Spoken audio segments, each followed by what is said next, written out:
Welcome to the Realm Kast. I am your host, the Mortal Kombat fan Tim, and with me as always is my co-host, our lore master Yanni. Welcome, Yanni. Thanks, Phantom, and thanks for our returning guests too. Welcome, guys. Phantom, you want to introduce everybody? Yeah, so we have Tabmok here with us. You might remember him. I mean, of course, if you follow Mortal Kombat, you know Tabmok, but he was previously with us on our Mortal Kombat's Forgotten Lore episode. And then we've also, hey Tabmok, how you doing? Hey, thanks for having me here, guys. Hey, welcome glad back. To have you back. And then we've also brought back BruskPoet, who came on the show previously to talk about Mortal Kombat 11's inconsistencies. So welcome back, Brusk. Happy to be here, guys. Thank you so much for having me on. Thank you for joining. And guys, if you haven't checked them out, were some fun episodes. So have a listen. So normally we start off, kind of talking about how Mortal Kombat has affected you. But since you're both returning guests, let's tell everyone why we're here today. Yanni, do you want to kind of break it down?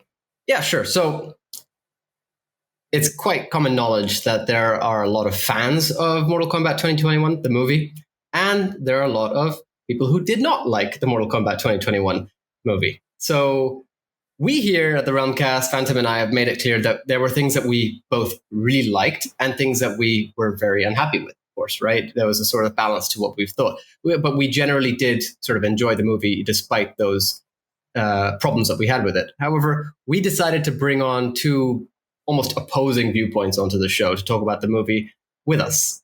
Phantom, you want to break it down? Yeah, so we have basically taken the whole movie and broken it down into 10 different chapters or sections, parts of the movies, different acts. And we're just going to kind of start talking about these different parts of the movie and give you guys an opportunity to kind of talk about what you did and didn't like about it. I don't want to say which one of our guests is, the hater for the movie and which one's the supporter for the movie, but let's go ahead and just ask you guys. You can just look and see, you can figure it out. So let's start this off on a positive note. Why don't you tell us who is your favorite character in the new movie? Maybe this will help our listeners kind of to figure out who liked the movie and who didn't. So I'm not expecting either of you to say Cole Turner was my favorite character, but if that's it, then please say it. You mean? Yeah, that's right. Same thing. It's been a while. All right, Tabmok, who was your favorite character in the movie? Without a doubt, hands down, Kano. He had all the best lines. All right. You know what? I think objectively it's Kano for me, but I think if I really want to put a spin on this, I will say Kung Lao. I think because I did really like Kung Lao. I really liked his characterization. I mean, we'll probably get into it a little bit later, but just a quick, a little quick summary as to why I really like Kung Lao was because I think his the way they portrayed his character in this movie was different from the games and different from how he's been in the games recently. And I really am not a fan of how he is in the games. And having the opposite approach in the movie, I think, was the step in the right direction. Kung Lao's entrance in the movie was pretty badass. It was pretty good, yeah. So, we'll get into it maybe a little bit later, but Kung Lao was pretty good. You know what? These answers are not at all what I expected from either of you. So yeah, that's cool. It's kind of leaving everybody in the dark. But I think want to hear what you expected now. Oh, see. Tabmok, I expected you to say Cole. I'm just kidding. and Brusk, I expected Brusk to say Kano. Or I don't know, Tabmok. I don't know who I expected from you, but I expected Brusk to say Kano. I thought you were going to say that you expected me to say nobody. I hated everything. That too. I was initially expecting Liu Kang, but then I realized that actually you would probably have some problems with how he was portrayed this time. We'll get into it. Yeah, we'll get into it. There we are. Yeah. Phantom, do you want to take us through the first part? Yeah, let's talk about the first part of the movie. The first section, we're going to kind of talk about is before even the movie title gets displayed on the screen. It's the whole feudal Japan scene with Hanzo and Bihan. And, this is where we kind of get our first introduction into Mortal Kombat in a way. We see Bihan's family murdered. We see Hanzo's family murdered. We see Bihan kind of displaying his freezing powers and things like that. And he's not officially Sub-Zero in this scene. So I don't know, kind of tell me, what were your guys' opinions of this opening scene? Did you feel like this was going to be the Mortal Kombat movie that you had hoped for, or did kind of start setting up your expectations? Tabak, why don't you start? You remember the studio kind of released that scene like online, like here's like the first 7 minutes of the movie, so everybody knew what was going to happen even before they went to see it in theaters or HBO Max, wherever they saw it. But I thought it was a great scene. In fact, I remember Ed Boon and John Tobias. They were at Comic-Con a couple months ago, like over the summer, and they were saying that opening scene was the best part of the entire movie. And I think a lot of fans did feel that was like the best part, was right how it opened up. Yeah, I mean, I thought the Scorpion and Sub-Zero were kind of, the first movie, like the 1995 film, was done right, but Scorpion and Sub-Zero sort of got done dirty by that film. And in here, they kind of made up for it. By Scorpion and Sub-Zero, their rivalry was portrayed right here. Except for maybe the fact that it shouldn't have happened 500 years ago. Whatever. They, kind of like the MK Legacy route as far as that's concerned. But I see where they were borrowing from. I mean, there was precedent there that they kind of used, and they made it work in the film. And it was a fun scene to watch for sure. I think in the grand scheme of things, it's objectively one of the biggest highlights of the movie. It's objectively one of the best. It's just objectively one of the best parts of the movie. And I've been on record saying that, and I will always stick by that. We can get into nitpicks. I mean, Tabmog said it, like it probably shouldn't have taken place 500 years ago. I think they do that because of legacy. And they do that because I think they believe that they don't believe ninja clans can exist in the modern era, even though Daredevil did it and nobody had a problem with it. And I feel like if you really had a good writing mind, you can probably make it work. I really don't think people would care that much because it's Mortal Kombat, it's fantasy. But in the grand scheme of things, it's a really, really good scene. It's almost an entirely different movie, an entirely different kind of like atmosphere than what the rest of the film is. But overall, I will always say that's probably one of the best parts of the 100%. Yanni, was there anything particular you liked or disliked about this scene? I mean, I've also said, I think even in our review, that was the best scene of the movie for me. Like, it had the best fight, in my opinion.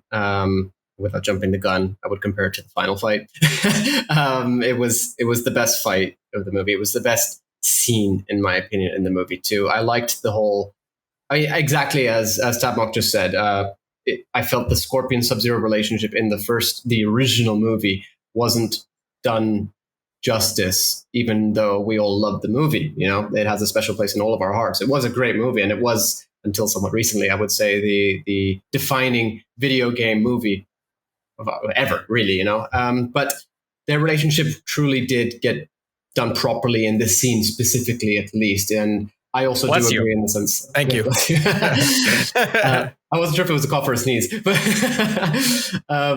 but I feel like the same as you guys. It shouldn't have been in that age. I think that it was a very good point, actually, about how Daredevil did it properly, and they could have taken notes from that. What about you, Anton? Well, so I did love the scene. I actually avoided spoilers on this, and I didn't watch it when it came out on every social media platform, and was like being bombarded all over my feed and stuff. I avoided it like the plague. Like, I didn't want to be near it. But then, as the scene went on, it was great. But then, there's that moment where you're like, okay, I see where this movie's going. And that's when, Raiden shows up. Or actually when Hanzo's dying and he's like trying to get back to his house, and, he's kind of bleeding out, and his birthmark or his tattoo or whatever lights up, and he disappears. Arcana. Yeah.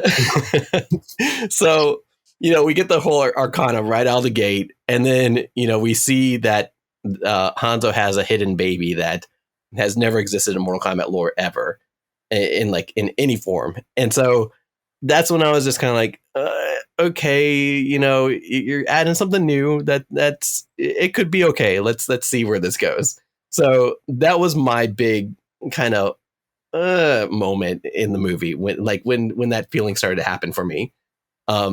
What about you guys? Did you react the same way, or did you like that addition? No, I mean, I wasn't crazy about that addition, but I felt like the writers did what they had to do in order to somehow make Cole Young fit into the lore better. Yeah. Mm-hmm. Well, yeah, basically it was their way of, readying Cole, and I think everybody knew who Cole was going in. So like, it was like, okay, well, there it is. That's how they're That's how they're going to explain it and stuff. Which I mean, we could talk. Cole is a whole can of worms. It doesn't really start. I don't think it really starts at the Japan scene. So, no, but you know what? When you're bad for Christmas, you get Cole. So maybe all the Mortal Kombat fans are bad. I don't know. You know, you got a point. I don't think you're entirely wrong. So why don't we just go straight into Cole? I mean, that's the next part of the movie. So coming up in the next in the movie, you know, you get the whole intro card, which displays on big letters on the screen. Earthrealm is on the verge of catastrophe. Should it lose one more tournament, the savage realm of Outworld will invade. But an ancient prophecy foretells that a new group of champions will be united by the rise of Hanzo Hasashi's blood. And from there, we get Cole's introduction. And this is the whole UFC, like the whole cage fighting scene that we get to see. What did you guys think about this part of the movie? I'll let Brusk go first this time. I took over first last time. I don't know if I want to get into like a whole rant or like what I thought about like the whole like scene of the what I think about like about the scene. Like what do you guys want me to talk about? Like the scene specifically or the whole sequence or like Cole in general as the character? You can go into your rant, but keep it narrowed down to the scene. Okay. All right. We'll talk about the scene. Well, I feel like the scene, it speaks on the Cole character and the problems with him, but I think with the scene, I think it could have been it could have been an opportunity to explain why he's washed up. Why is he no longer good anymore as like a fighter or something like that? Why isn't he good at all if he ever was before? Like explain why. We're not really like given any sort of like explanation on that. We're supposed to like kind of care about him because he has a family, and I don't think the scene at all establishes anything to care about our protagonist. Like if anything, the scene just explains that he has a mark and he loses fights and he's not good. So and it's a cool mark, and I wish I had one. Yeah. Did you want him to have like arthritis or something, and that's why he's washed out? No, just like something like, hey, why are you what brought you from being good to being bad, or why are you bad, or something like, you know, it's just something to some sort of character development. It could have just been a lot better. Yeah, they're just telling you that he got bad, and we don't really know 100% why that is. Mm-hmm. Yeah. Tamak, was there anything in particular you enjoyed about the scene? I mean, this is where we got to see his wife's introduction and his daughter, and you know, you could see the gym master and things like that. I guess what I enjoyed about the scene the most was probably the the fact that he beat Eddie Tobias. I thought that was a fun little Easter egg. That was, yeah. That was fun. Oh, and then also, you could see the Johnny Cage poster in the background. I was like telling my friends, hey, look, that's a Johnny Cage poster. That's a Johnny Cage poster right there. And then they came back to it and showed it in detail at the end. Yeah. Yeah. So those are my two favorite things, was the little Easter eggs there. You know, one thing that really bothered me about this scene was we got to see, you know, Cole's wife introduced. But at this point, there's no chemistry or anything. You're like, is this woman still with this guy? Like, she's just wrapping his hands, and then she's like, I'm leaving. I don't want to watch the fight. And you're like, is she like, does she care, or is she just like, I'm done. I came here what I was supposed to do. Is she his manager, or what's going on exactly? You know what's funny is I always kind of saw that. I'm like, that seemed right to me, the way she was acting. That felt right, because it's like, I can't sit here and watch my husband get beat up. This is hard to watch. I know it makes money. I don't want him to settle down and become an accountant or something like that. I know he has to do this to support us, but it's just hard to watch. I could see that. I don't know. For me, there was no chemistry. There was like there wasn't. There wasn't. I mean, I know what Tabmonk is saying, which is true. It's just that there was no chemistry. Yeah, 100%. Yeah. See, I know what Tabmonk is saying as well, but I cannot help but deny that I felt exactly what Phantom just said. I wasn't sure if they were together or not, judging by how this. Well, let me ask you guys a question. If you were watching your girlfriend or your wife getting beaten up, wouldn't you just walk away from it? I'd probably save her, Tabmonk. Yeah, that was a trick question. You bet. So we also, you know, in this whole fight scene too, you know, you're establishing Cole as the human punching bag, and he, you know, he's in the cage. He's actually winning for part of this fight. Like, he's got the guy in this armbar, and then all of a sudden the guy slips out, gets Cole in this crucifix, and Cole ends up like tapping out. Like it's like that. It's yeah. I mean, it's brutal in a way, but at the same time, you're like, you suck so bad. Like, what just happened? It goes back to what I said. Is like the scene establishes that this character sucks and can't win fights. Yeah. You get the feeling that he's not even trying anymore. Yeah, that could be one way to look at it. And I like that. That's, if I want to go back and look at it in a more positive aspect, I might think, maybe he's just not trying. That's what this is. It kind of leads into really what later on becomes his Arcana, kind of, in the sense that he becomes like he's treated like a punching bag, and they definitely play on the whole idea that he's not winning fights at this point in time, right? And from the majority of the movie, right? So then that sort of becomes his power, as we'll later discuss. But yeah, I mean, it was brutal, but at the same time, when I'm watching this and I'm seeing a UFC fight in a Mortal Kombat movie, I'm thinking, you can't win a UFC fight. How are you going to go out there and possibly get your head caved in?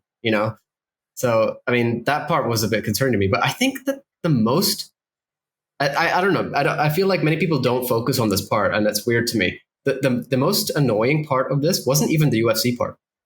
It was the fact that we got the intro card.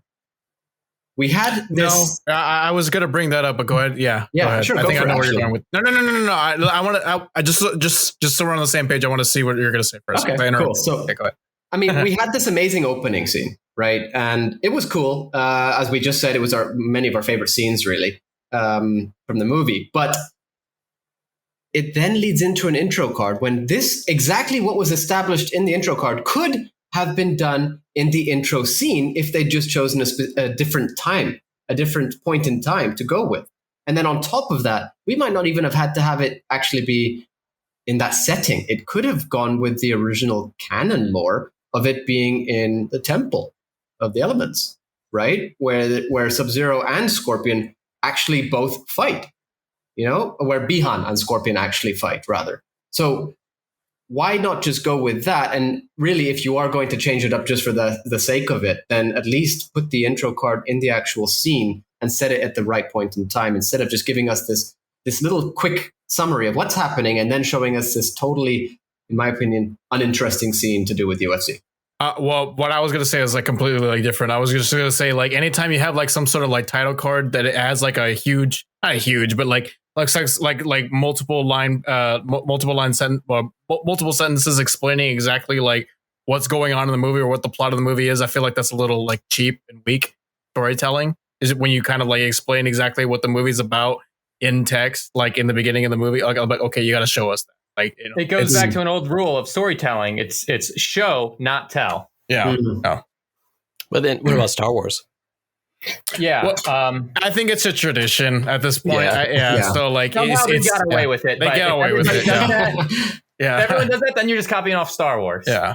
So what if Mortal Kombat does this for the next movie too, but with just like a little quick thing? Well, if it's just like one or two sentences, it's fine. Like if it's like one or two sentences, it's fine. But like Star Wars is a tradition. It's a unique case, especially considering like it came from a point in time where that sort of was. I don't think it was a norm, but like it was like, it was definitely like one of the first blockbusters it was one of the first blockbusters in film history. So like, it kind of is like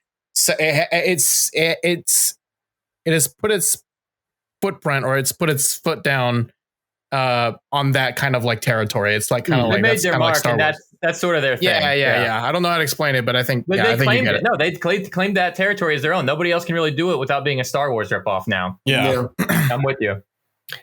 I try not to compare this movie too much to the 90s Mortal Kombat movie because that's its own thing. But at the same time, I mean, this is one of those things that the 90s movie managed to do. It told you the entire thing about what's going on. There's a tournament, like, and they didn't have to do it with any, text overlay. It was no. The closest we got to a text overlay in the 1995 film was "Brother Dead, Return Home." Yeah. Yeah. All right. So the next part of the movie, it jumps over to Outworld, and this is your first view of what Outworld looks like. You get the whole desert scene, and you get Shang Tsung kind of being introduced. He's talking to Sub-Zero in that big, like, I don't know what you want to call it, a big cliff in the sky. Big, I don't even know what the fuck that is. So Shang Tsung lives on a cliff, and we get a little bit of Does he live there or does he just work there? See, that's the question. He works on a cliff. Yeah. If he did work there, it'd be kind of cool. Maybe he like oversees the people mining cobalt down below or something like that. Like that could be a cool little thing. There we go. Reference to the cobalt mines. Right. So they expand on the. You're going to ask us about what we thought about the setting of Outworld and like how we thought that it looked? Yeah. Okay. So I actually thought that it kind of reminded me of MK Deception's Conquest mode. When you go to Outworld, it looks very purple, right? Shujinko's running around kind of on a bridge on a cliff that looks like it's hovering above a bottomless chasm there. I kind of thought it gave me MK Deception vibes. I didn't mind it. I thought this movie actually represented Outworld better than some of the current games do. Because now when I look at Outworld, it looks like a developing country. It doesn't look special or unique. It just looks like another place that you could go to. It might as well be on Earth. But this movie, they made sure that Outworld didn't look like Earth. And I thought they did it better than some of the current games even do. I would half agree that I'm glad that Outworld doesn't look like the Middle East anymore. But it also like is missing the purple, like the purple sort of color. The sky, the purple sky, and all that kind of stuff. It's missing that, and I feel and it's a little purple in some sense, but I don't think in that one. In a little bit, but I don't think in the first scene it was. At least I might not be remembering it correctly, but I just wish it was as purple as Deception was. But it doesn't really sell me that much on Outworld. I guess I guess when we're talking about the scene, I feel I think it's super misplaced in terms of like editing, because we go from feudal Japan to like modern day like Philly or like wherever it was is Chicago. Like I think that like a fight cage in Chicago, and then we're going to Outworld. I'm just like, okay, whoa, what's going on here? like it's I think it's misplaced in terms of editing. But like that's not even the scene where we first see Shang Tsung, but that's not even the scene where we are properly introduced to Shang Tsung. Like, like we don't even know who that character is. Like I think he appears 4 times on screen until like we're properly introduced. Like we properly actually know who the character is and stuff like that. So, I think that is that also the scene where like Sub-Zero says, "I'm no longer Bihan, I'm Sub-Zero." That's right. Yeah, I was just like, what the fuck does that even mean? Like in this movie, like what does that even mean? Like has Shang Tsung been mischaracterizing? Misnaming him this entire time for like 500 years. Like what the fuck? And just up until now, it's such a standard thing that you see, especially in comic book movies, where they'll be like, there is no Norman Osborn, there's only the Green Goblin. It's like, okay, I get it. Yeah, but you're right, because we didn't really get a good sense of who he was before and how is that different from who he is now. He still seems like essentially he still has ice powers, and he's still a member of the Lin Kuei, and he's just wearing a mask now, and armor. Yeah. That's so I'm just like, what? Yeah. I'm just like, wait, like what? Why did you become Sub-Zero? Like, what does that even mean? Like, I just don't know. Like, we as Mortal Kombat fans, we might know what it is. Like, maybe he like. Then he became the Cryomancer. So I don't even know. You know what? I should take that back. As a Mortal Kombat fan, I don't even know what that means anymore. I'll tell you, bro. As soon as I tell you what I think you're going to agree with this. Okay. It means that his dad just died. Oh, okay, yeah, sure. Yeah.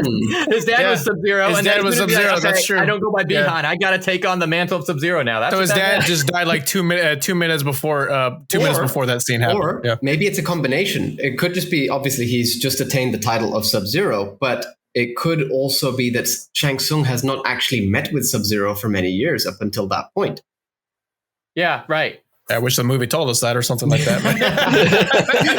Because I have no idea. Interpretation. Yeah. Or it's just like, hey, you know what? I have ice powers. Maybe I should change my name. Yeah. Yeah. Nobody knows what Bihan means. But if I say Sub-Zero, everybody knows. Yeah. It's my English name. So as far as like tonal shifts, going back and forth, this scene is like super small, and it basically gives us just enough information to know Shang Tsung works on this cliff and Bihan is Sub-Zero. Like that's all it does, and then we switch right back to the locker room. No, we do kind of have a little bit of a dialogue where Shang Tsung says there will be no tournament because there's no opposition to fight, right? Oh yeah, so it's kind of setting some things up, and exactly, that's something that a lot of people hate about this movie is like, this isn't the tournament, like this isn't Mortal Kombat, and that kind of establishes that this is pre Mortal Kombat, and like that's the only real solid piece we have for that this is a not Mortal Kombat the tournament, but this is before Mortal Kombat's tournament. I'm curious, Brusk, what do you think about that this isn't the Mortal Kombat tournament?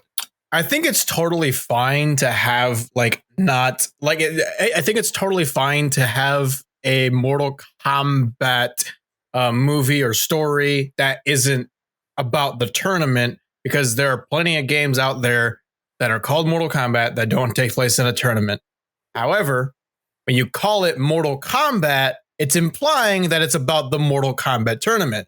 The games that don't have tournaments are like Mortal Kombat Deadly Alliance, Mortal Kombat Deception, Armageddon, even like Mortal Kombat 3. Like at least like the 3, the Armageddon, the Deadly Alliance, the subtitles imply that it's something more than Mortal Kombat. It's a little bit different this time. When you title it Mortal Kombat, you're implying that it's about the tournament. But most of the games don't actually have tournaments in them, if you think about it. It's not just even 4 technically wasn't truly a tournament, right? That's what I was saying. Like it's totally fine to have a game, like totally fine to have a story that's not about the tournament, but like the title is Mortal Kombat. Like like the games that don't have a tournament have like a subtitle, like or even like a 3 or 2 talking about which games are tournaments and which games are not tournaments. I think at the end of the day, for this movie, it probably should have been a tournament.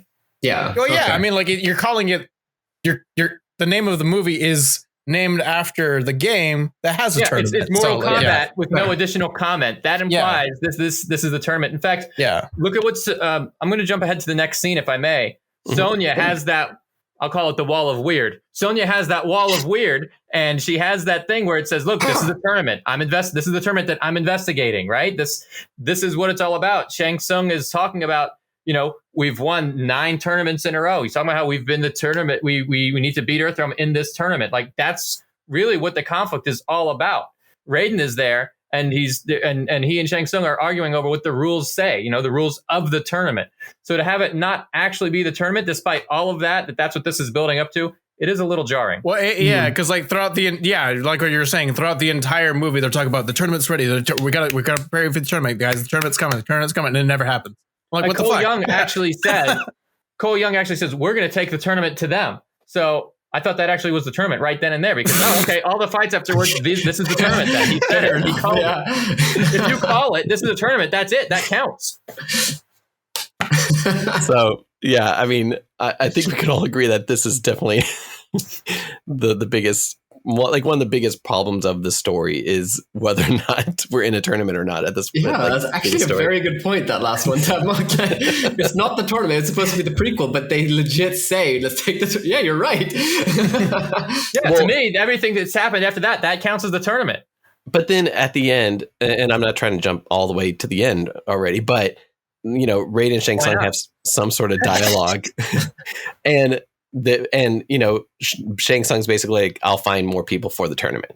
So he basically sends his best fighters to try to kill everybody, and then they all die. And then he's like, I'll find somebody else. It'll be just as good. He sends his defending champion in danger, Goro, to fight before the tournament begins.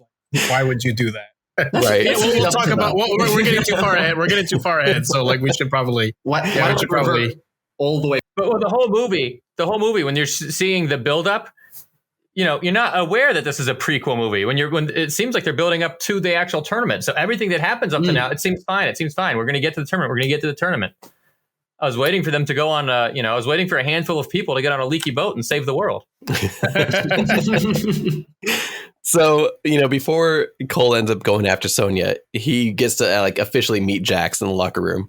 And this is kind of, we see Jack's introduction. They get to talk about the tattoos and stuff like that, or the This is birthmarks. actually my favorite scene. I forget the first one. This is my favorite scene in the movie. So, Jack shows up. This is the whole Eddie Tobias thing. And Jack is like, hey, nice tattoo. And Yanni, do you want to talk about that scene before I go on further? He was born with it. What? It's a birthmark. Not a birthmark. So, okay, but in the movie, that was from the trailer, In the movie, they flip it. It's the other way. They flip it. Yeah, they flip it in the movie. Yeah. It was still like, really? You can't fix that. It's funny either way. So this is where we see, Cole and his daughter go out to eat. The Sub-Zero shows up, starts freezing everything, and then making hail drop from the sky, or ice, or I don't know, or he's lifting it up off the ground after he made it snow. He's doing a lot of things. Sub-Zero's super powerful, and this whole scene ends with Jack's going in the warehouse after Sub-Zero, sending Cole away and getting his arms ripped off. So, what were you? Did you guys feel like you were in a Mortal Kombat movie at this point, or was this something else entirely? Who's going first? I'll go first on this one, I guess. Yeah. With Jax involved, of course it's a Mortal Kombat thing. I mean, honestly, I thought he was getting ready to pound Cole Young's face in. I thought he was just going to attack first and ask questions later, because he was following up on an investigation. I mean, he wanted to know what the hell was going on. Somebody attacked his squadron, and then they had this dragon tattoo, and now this guy's got it. You know what? This guy could be a threat. This has got to be someone he's got to take out. I really think that Jax was halfway thinking he's going to have to kill this guy. Yeah, for me, I think the whole the way that Bihan was in this movie, I real quick, I really really like the scene where he sort of disappears in the mist of ice or something like that. That was that was super cool. I really like how he was depicted as some sort of stalking kind of slasher, brooding huge figure and all that kind of stuff. I really really like that. I don't think I felt like I was in a Mortal Kombat movie, but I definitely it definitely was a highlight of Sub-Zero, because I really like Sub-Zero. That I also did like Sub-Zero. Yeah, I thought it was. So just that's my biggest takeaway, is just the slasher kind of feel when he was disappearing into that was pretty. It really felt like a Jason type, or even a little bit. Type. Yeah, just, a little just bit. a relentless killing machine. Yeah, I like that. I like that when you. I like that when you put that kind of characterization on Bihan, it's 100% accurate to his character. So I think that's for me. This is probably one of my favorite Sub-Zero scenes, because this is the whole warehouse scene that the trailer was centered around in a way. And that whole part where Jack shows up with guns and goes after Sub-Zero, and Sub-Zero just freezes that gun or the bullet in midair and everything. I was just like, this is awesome. And I was super excited for what was going to come next from the movie, just because of the scene alone. Jack's getting his arm shattered, it's a great fatality type of thing, incorporating that into the movie. But at the same time, I was like, is this the tournament now? I mean, was this their battle? Is this Mortal Kombat? Or I was still confused. I didn't capture that little tiny quote from Shang Tsung saying, we're going to kill everybody before we get to a tournament. So I was just kind of still trying to figure out what was happening at this point. And so I loved the scene as a part of a movie, but it wasn't Mortal Kombat to me completely. I wasn't sure if it was Mortal Kombat. Do you know what I mean? No, I totally agree. I mean, that was the exact same I had. So, yeah. And there was a lot of stuff that had happened in the backstory, which really leaves a lot of unanswered questions. Them talking about how they went into Brazil and how somebody attacked their entire unit in seconds. And it's well, what was their mission? What were they after? All this backstory, I really want them to explore it further. It's just that, also they're part, Sonya and Jax are part of special forces. Why didn't they call special forces to help out Jax or something like that? Or they kind of left them to die, and he had the Shaolin monks had to bring up what about the other people that are in their unit or something like that? Are they actively involved in the military right now, or are they Are they semi-retired? Yeah, what is that? like I don't know, like exactly, like why would the Shaolin monk pick up Jax? That's just, I don't know. It's a little off to me. That was pretty out of place. I mean, the actual fight scene itself was very Mortal Kombat, because if you think back on all the different stages we've had in Mortal Kombat, you've got subway scene, you've got the pit, you've got the Deadpool. It's all over the place, really, right? And so I could see in a Mortal Kombat game just this sort of scene being set for a fight. That part did truly feel Mortal Kombat to me, and I did also really like the little, what was it, the Sub-Zero finisher Easter egg in the background? Was that it? Yeah. The forward down, forward high punch. I think it was. High punch. Yep. Yeah. That was where it was. That was really cool. I like that little Easter egg too, especially leading up to the arms being shattered and everything. It did feel Mortal Kombat to me, but the problem was at the same time, as you said, it was also very Special Forces-y, but that was actually something I kind of liked for once. I'm saying this because they showed that the guns were useless immediately. So I've always been more about the mysticism rather than the actual I did guns. like that. I did like freezing the gun and then having the like the gunfire. There's a term. Yeah, but there's a term of like the little spark that comes out of the whatever it is. You know what I'm talking about. Like I did like that freezing kind of effect. It looked really nice, especially considering the budget. There was a missed opportunity. And it's the same problem in the 1995 film. If someone's going to point a gun at Sub-Zero, they should yell freeze right before he freezes it. Maybe in the next movie. I don't know. This whole part of the movie too, this is the first time we get to see that there's any sort of relationship between Cole and his wife. And still, I'm presuming that it's his current wife. We've talked about on our previous episodes when we went over like the original scripts that it was supposed to be his ex-wife.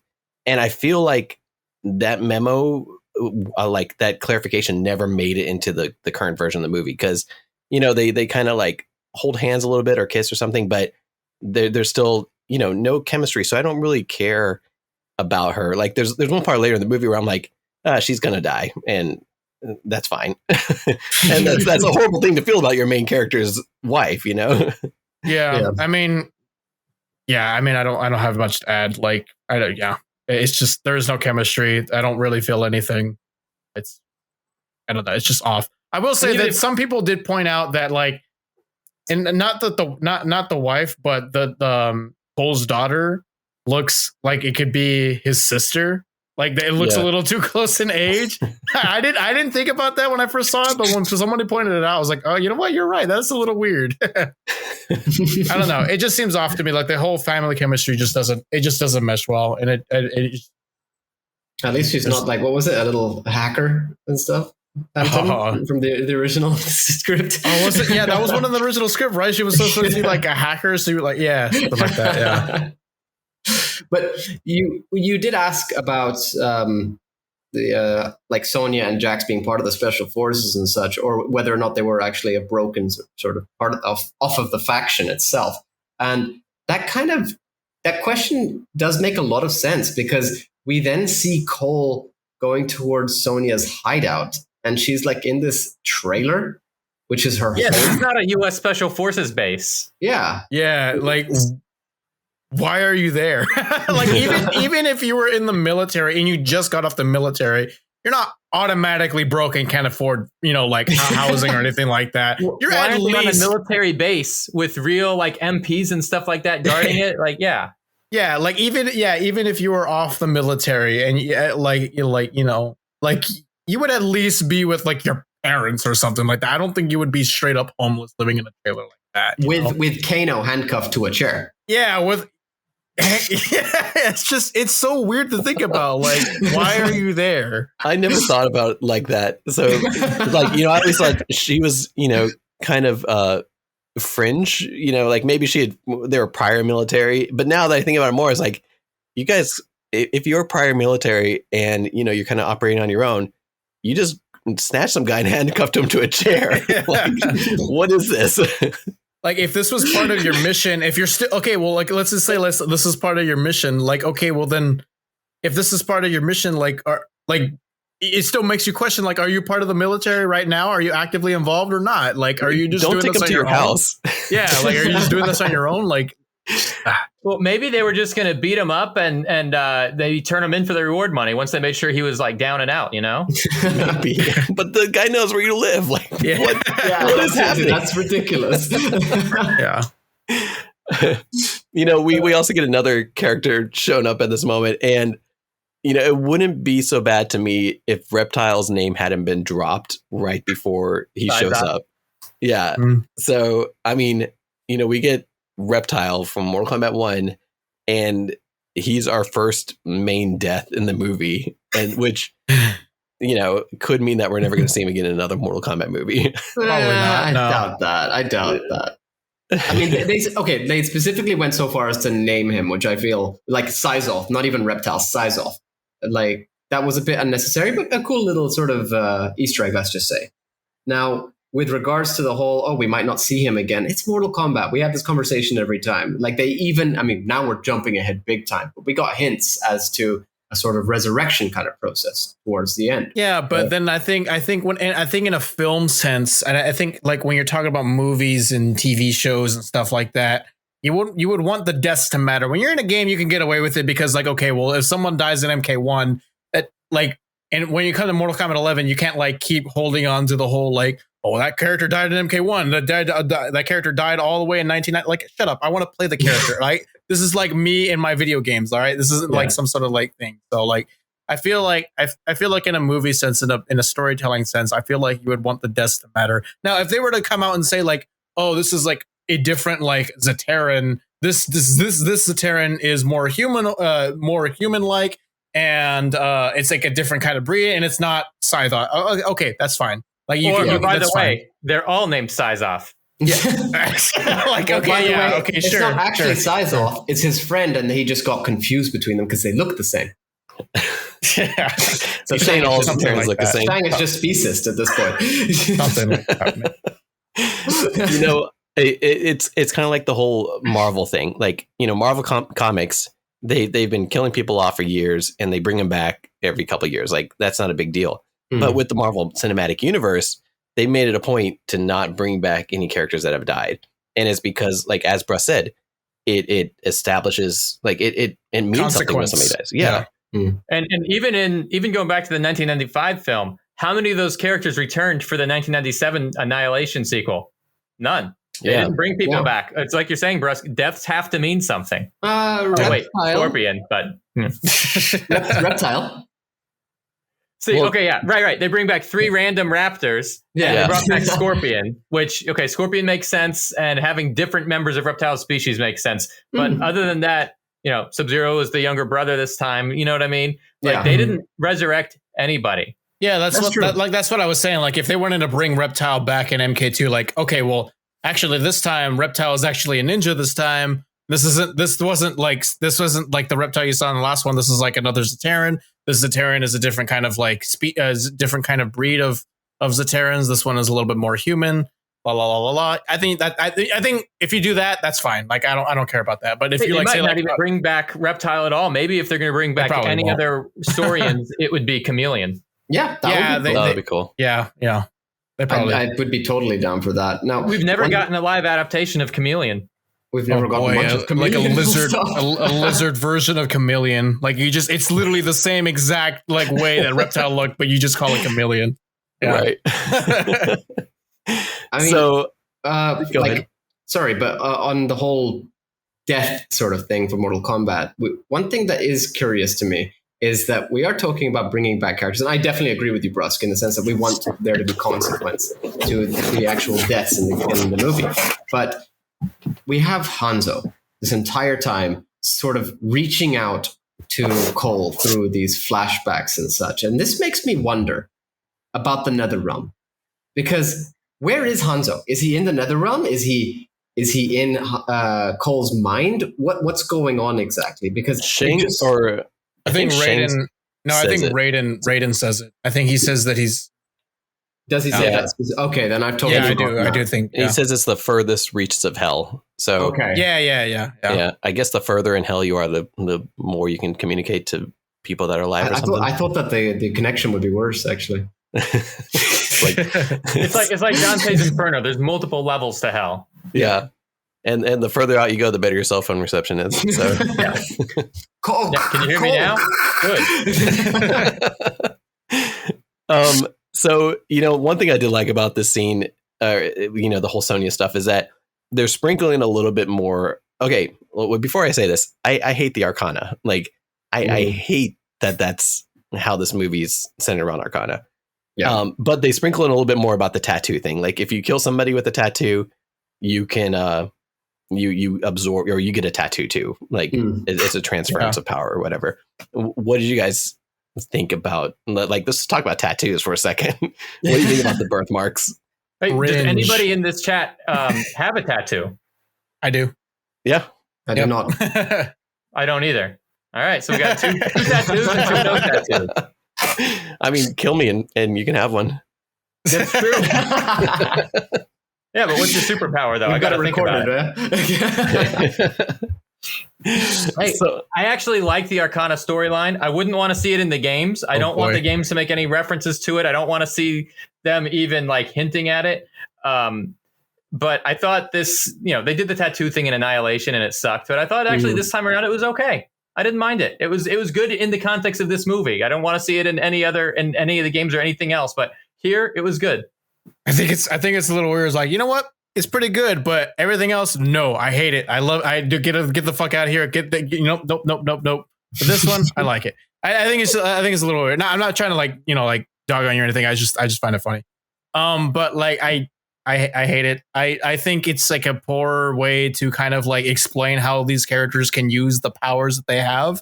I feel like it's like, hey, this is why a character can throw his hat. This is why a character can have eyes. This is why a character can do the fireball. I'm just like, we don't need this stupid tattoo to explain like these characters using these powers, Audiences don't care that Aquaman can speak underwater. Audiences don't care that a raccoon can talk. Audiences don't care that like Captain America's shield doesn't obey the laws of physics.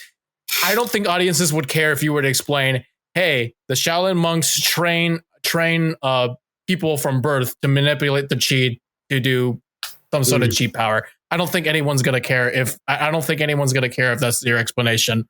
Having the stupid tattoo of like, oh, like I'm the chosen one, you're the chosen one, like some sort of like annihilation thing.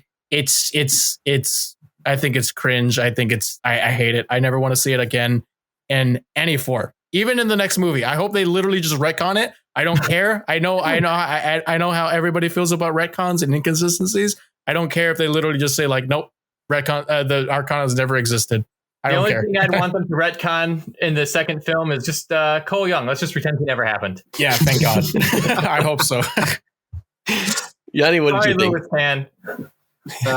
Well, it's kind of a weird one for me because I hate Arcana. I absolutely hate Arcana. I'm totally with Brusk on this. I think it was completely unnecessary. Exactly as Brusk just said, they could have just said they manipulate their chi, or it's a part of their powers from where they're from, etc., etc. Right? I mean, are you going to say now that everybody from Outworld needs to have a mark to have a power, when in reality we've always seen that there are lots of warriors coming from Outworld, Denia, the Nether Realm, from Earth Realm, and they all have their own abilities just purely because of how they train, who they are, etc., etc. Right? The cryomancers, etc. It's part of their species, technically.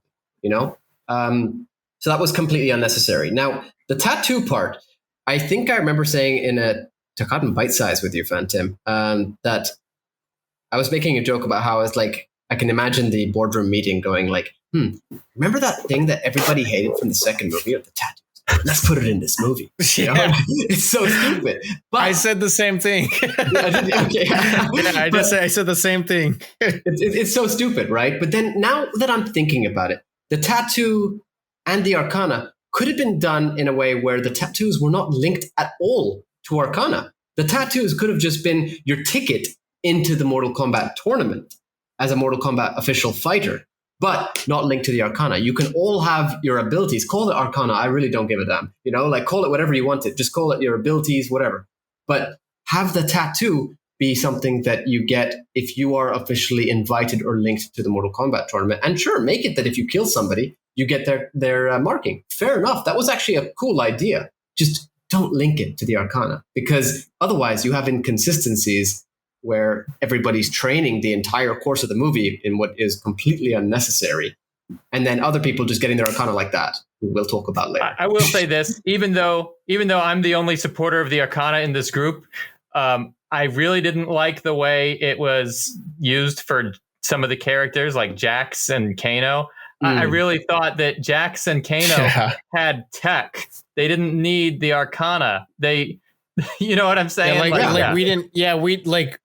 Okay, like if you were if Kano wasn't gonna have the metal eye and his Arcana it was to shoot a laser out of his eye, why does he not just shoot it out of both of his eyes?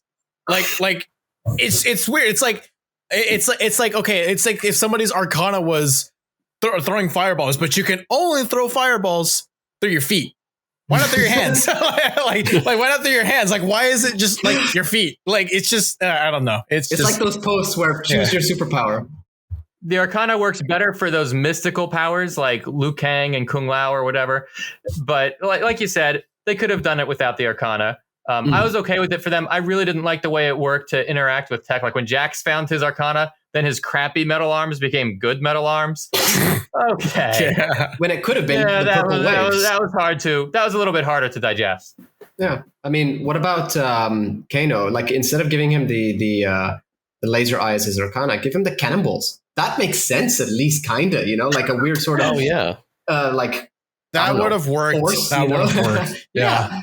Yeah. I guess if they did want to do the cannonball, then yeah, that would have worked.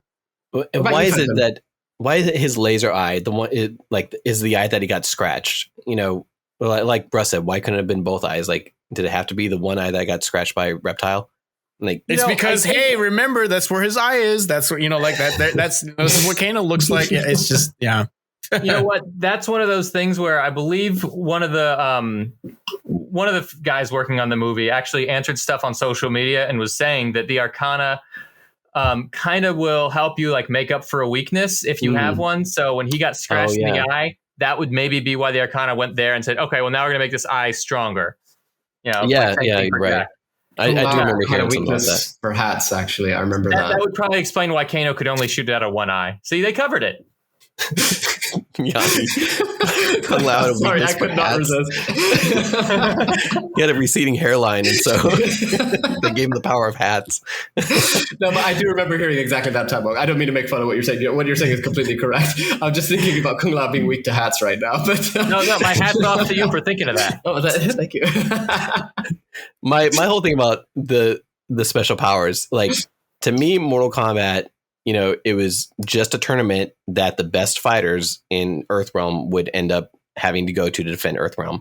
And then, you know, if you got a special power or something, you know, came out of it, so be it. But like Liu Kang in the first Mortal Kombat game had nothing. Like his fatality was a spinning kick. And, you know, I think even back when we first played Mortal Kombat, the fireballs, some people would say like he was throwing sand or something because like he just seemed like a normal person. It just seemed like a bare bones kind of underdog kind of character. Yeah. Right. Like, and if they develop a power on Shang Tsung's island or something, that would have made sense to me. Like that would be MK Legacy explanation. Yeah. And that would have been fine. Like I liked how that worked.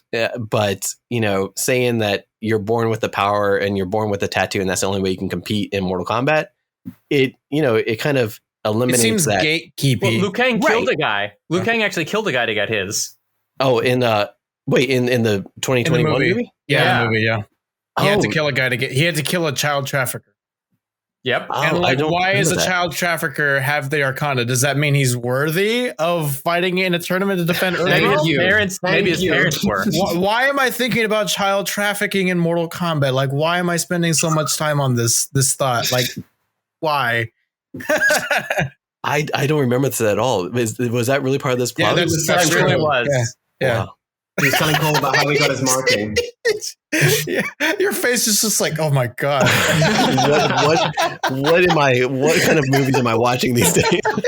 I mean, if they make a Shaolin Monks spin-off of this movie, are they going to actually show the child traffickers now? Like, what kind of area are we getting into? What does Liu Kang do when he finds out? Does that what makes him pissed off and turn into a dragon finally?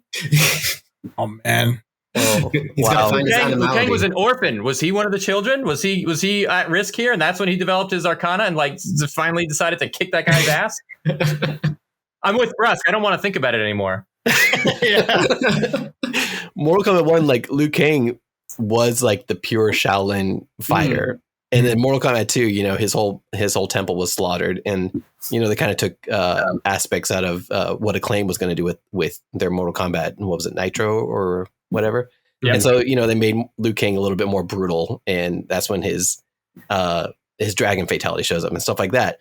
But like, why do you have to make Liu Kang so edgy in every live action Mortal Kombat? I know. I think it's because it's because I think they think a character being like a very good, kind-hearted, you know, hero, like a Captain America-esque kind of like character is boring, and we need to make him dark and edgy so he can be complicated and cool. Like, I'm just like, dude, there's Superman. I'm just like, there are so many ways to like make it like interesting. Like Luke Skywalker is that way, you know, like even Captain America, I mean, is that way, interesting.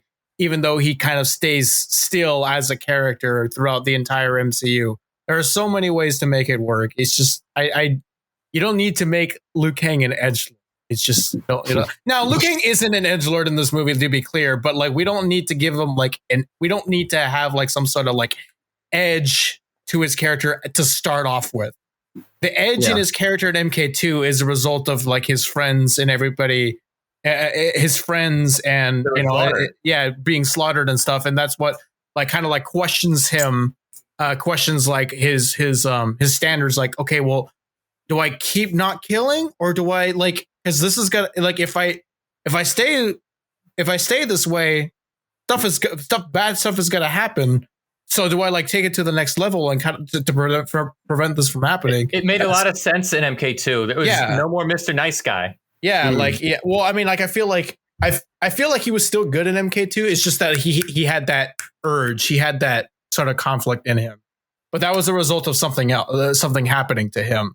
Yeah, it was. He starts off as like he starts off as a pure-hearted Shaolin monk. You know, it reminds me of what Zack Snyder said he was going to do to Batman and Superman back when he was directing Watchmen. He was like, you know, if I ever got a chance to direct Batman would go to jail, and Batman would have things happen to him in jail that happens to people in jail. I don't know if we're supposed to say that, but I know what you're talking about. Yeah.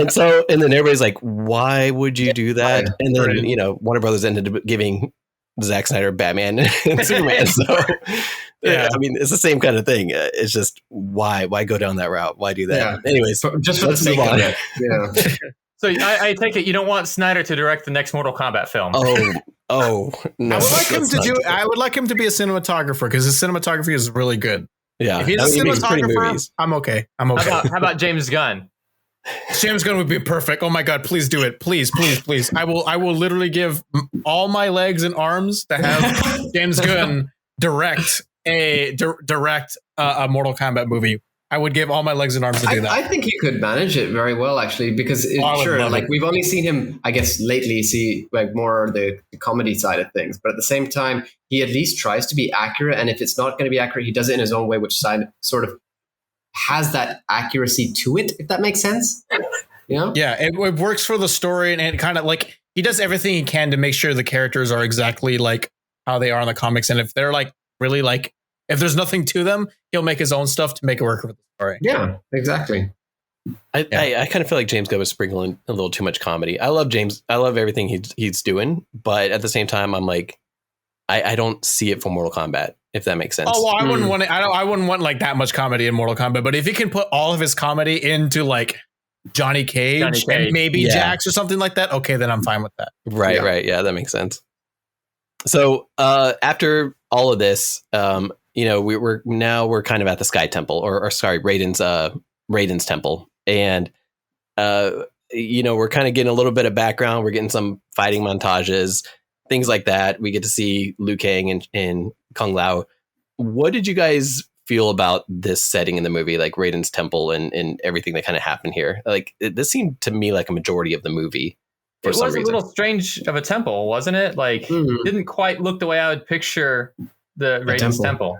Yeah, we've already sort of had Raiden's temple be like a very like Eastern, like an Eastern Chinese temple, or something like that. Something that and looks very similar above to that. ground. Yeah, very above. It would be a sky temple. Yeah, and I really don't like how the majority of the movie takes place here because it's this boring, dry, brown setting. Like, I hate to compare. I don't want to get too much into comparing this to the 95 movie, but the 95 movie had so many different settings, so many different colors, so much variety in setting. And like for the majority of the Mortal Kombat of this movie, it takes place in this really brown, and most of the things that happen are taking place in this brown, boring kind of dry setting. I think that's not Mortal Kombat. Mortal Kombat isn't known to be that way. Mortal Kombat X did it and everybody hated it. That's why they switched it up in the last game, in Mortal Kombat 11, where like all the stages are super bright and colorful and really, really nice and stuff like that. There's variety. So yeah, I don't like to be reminded of like just of dry settings and brown settings. You can tell that the props department really put a lot into trying to make it not just a brown setting. Yeah, they tried. Yeah, they tried hard.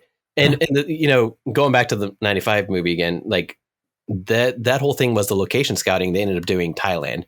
And Thailand, I mean, as we saw through that movie, they would just like stop on the side of the road and be like, oh, there's a big field of trees. Let's go shoot a scene there. And they were just driving around making stuff happen, where this movie, everything was filmed in Australia. Like, if you get out of the side of the cities in Australia, guess what you got? Just brown everywhere. Brown stuff, yeah. Yeah. I don't think that's a good choice if you want to make a Mortal Kombat movie that takes place that mainly is known to have Eastern type settings. Yeah.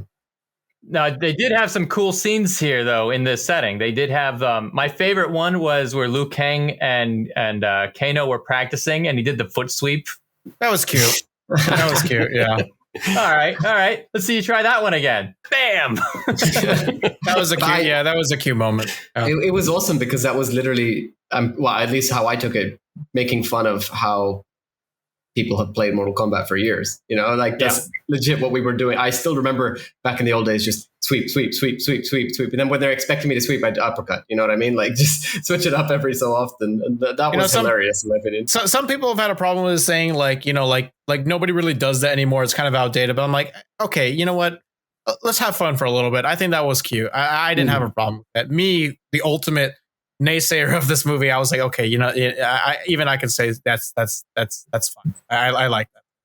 That was like those tongue-in-cheek moments, like the the fatality in the background in the Jack's warehouse scene, like things like that are endearing to this movie. If anything, like for Mortal Kombat fans, we're like, we can look around and recognize stuff. Like we're like, oh, there's Katana's fan. Like that's cool.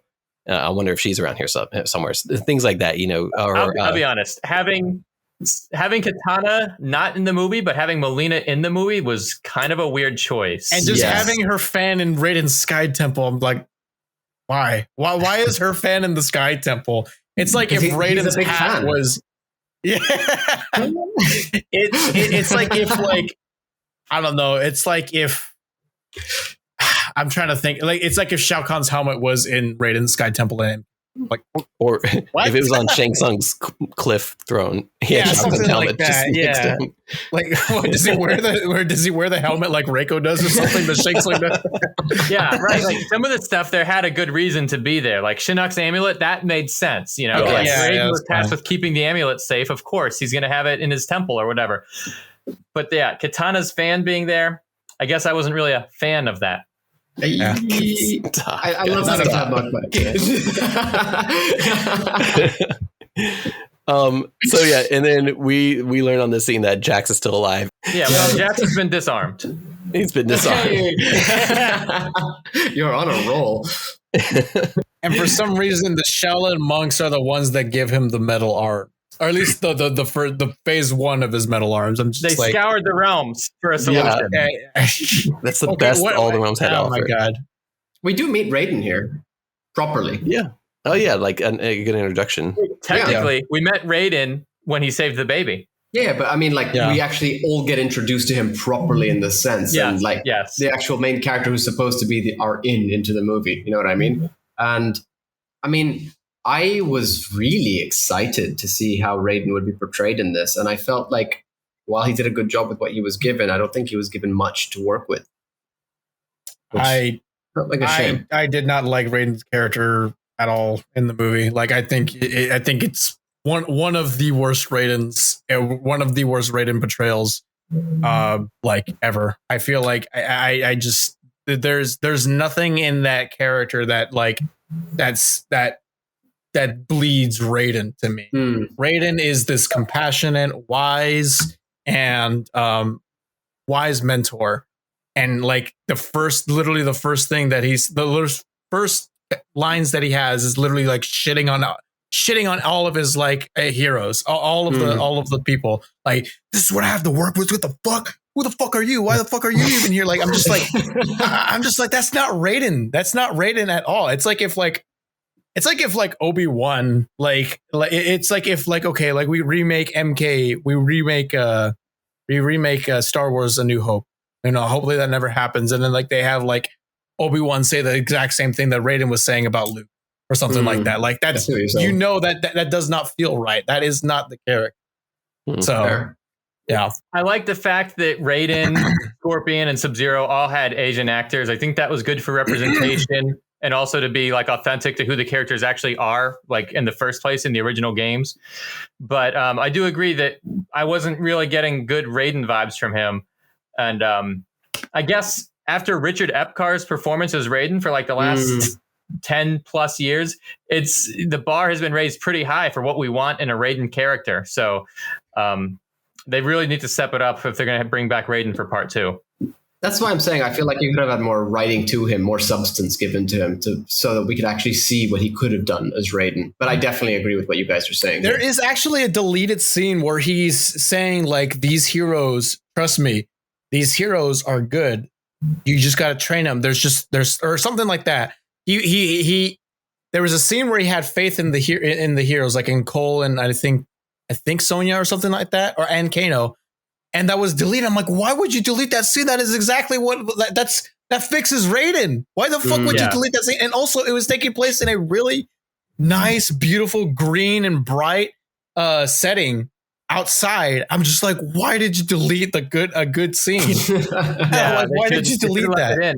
And Brusk, I'll tell you, when I was watching this film, I really got the sense that Raiden was saying that stuff on purpose to try to, I don't know, piss them off and motivate them to get them, wanting to fight harder, because that was sort of what it takes to get your Arcana working, at least for Cole. I felt like he had to say some things just to try to motivate them and get the best out of them. Like, maybe he didn't really believe it, you know? Kano too. Like, his act didn't activate until he got angry, and then he started shooting lasers everywhere. And Kung Lao was kind of playing mind games with him to sort of get him to go. I felt like that was what Raiden was doing, but a lot of that stuff isn't really explained very overtly. It's in the subtext. Yeah. I think so too. But I mean, I think they could have added to that. Would you guys have liked Raiden better if he were more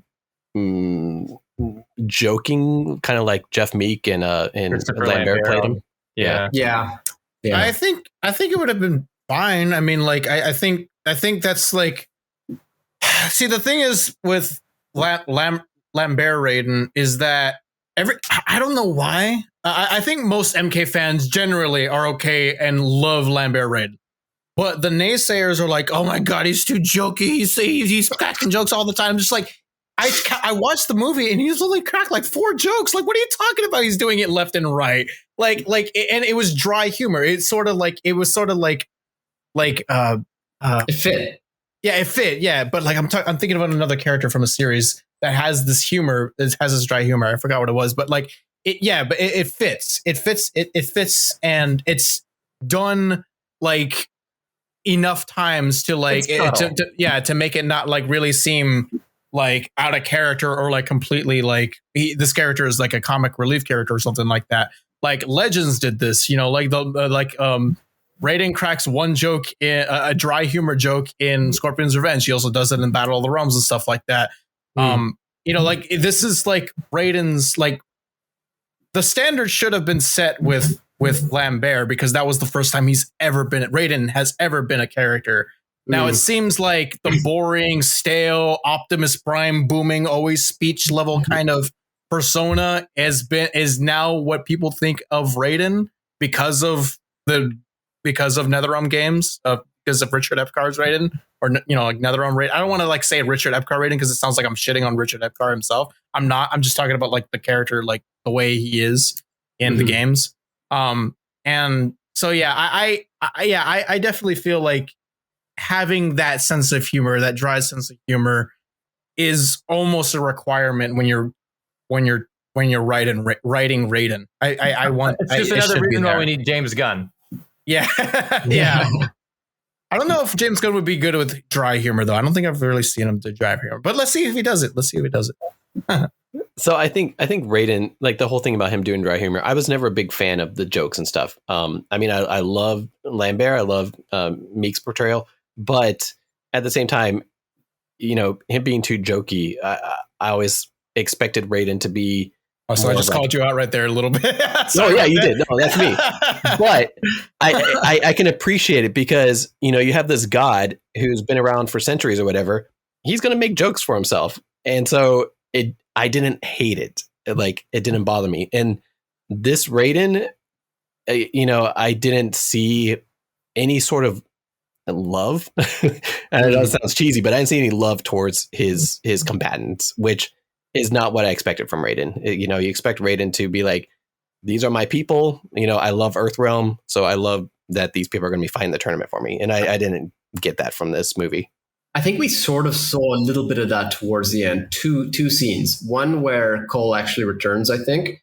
And then the second where we're jumping ahead big time now, but when he's talking to Shang Tsung at the end saying, we'll just beat you again, I feel like that's when he demonstrates that he did have confidence the entire time in them. I'm with Tabmock on this, and I'm with both Brusk and Phantom on this, in the sense that he definitely needed more to work with.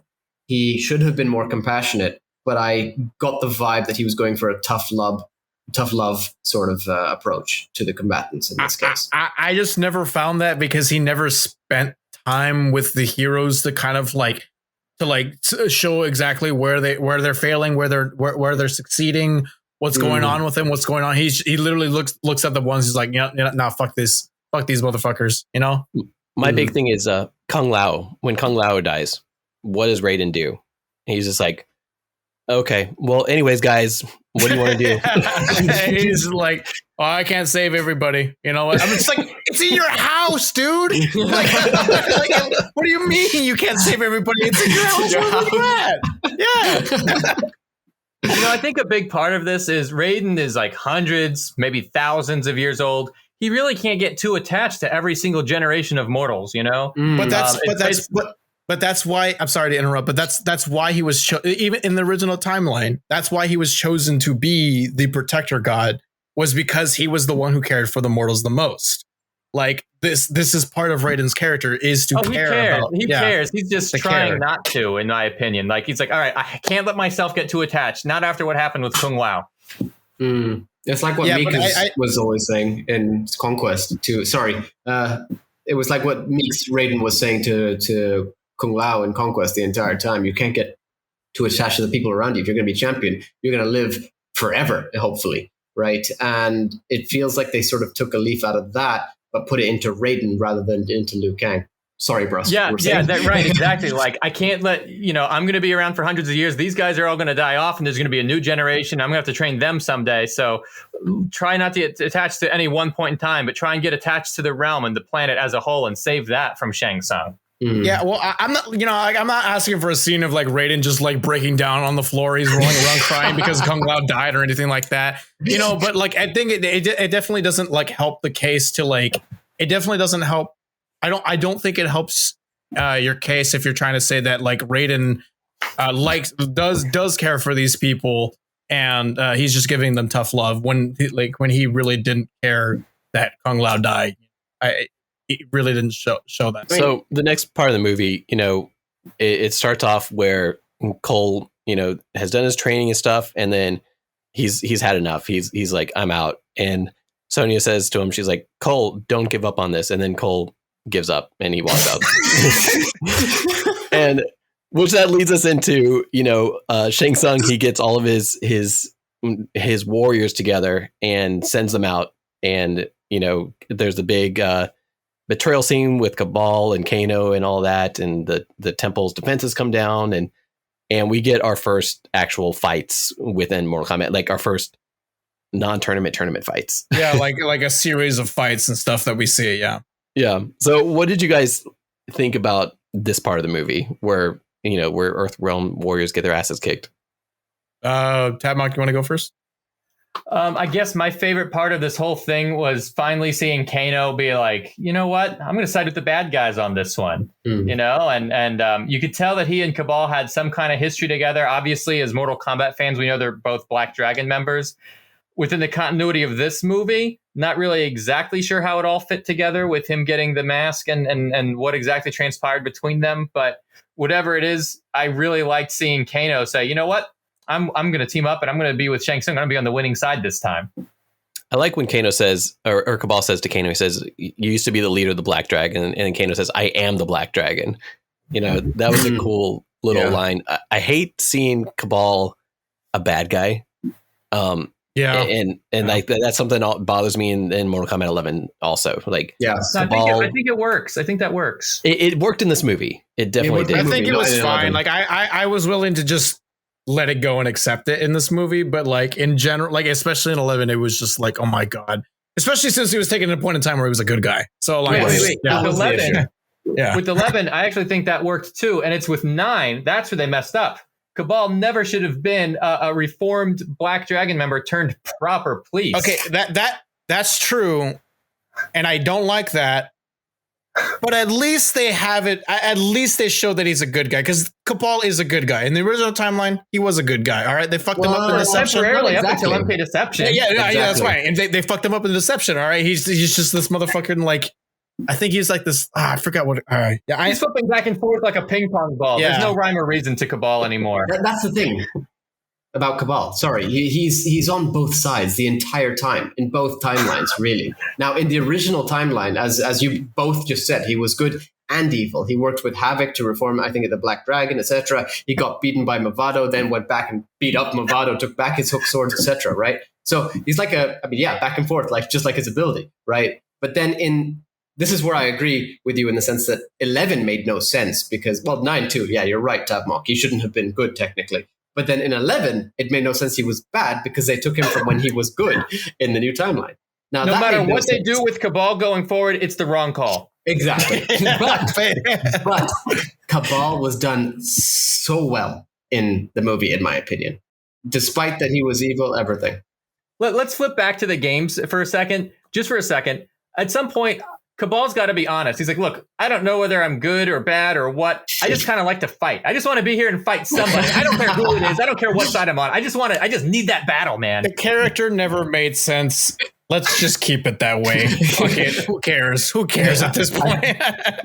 Tabmock saying it's Tabmock time or combat time. with Kano and Cabal both, in the Black Dragon, they're mercenaries. So it works. Like like I said, I hate seeing Cabal as a black guy or as a bad guy. Whoa. I got Black Dragon and bad mixed up. All right, that's gonna have to be edited out. It's African American dragon now. You should just keep that. That's funny. I don't think anybody. That's funny.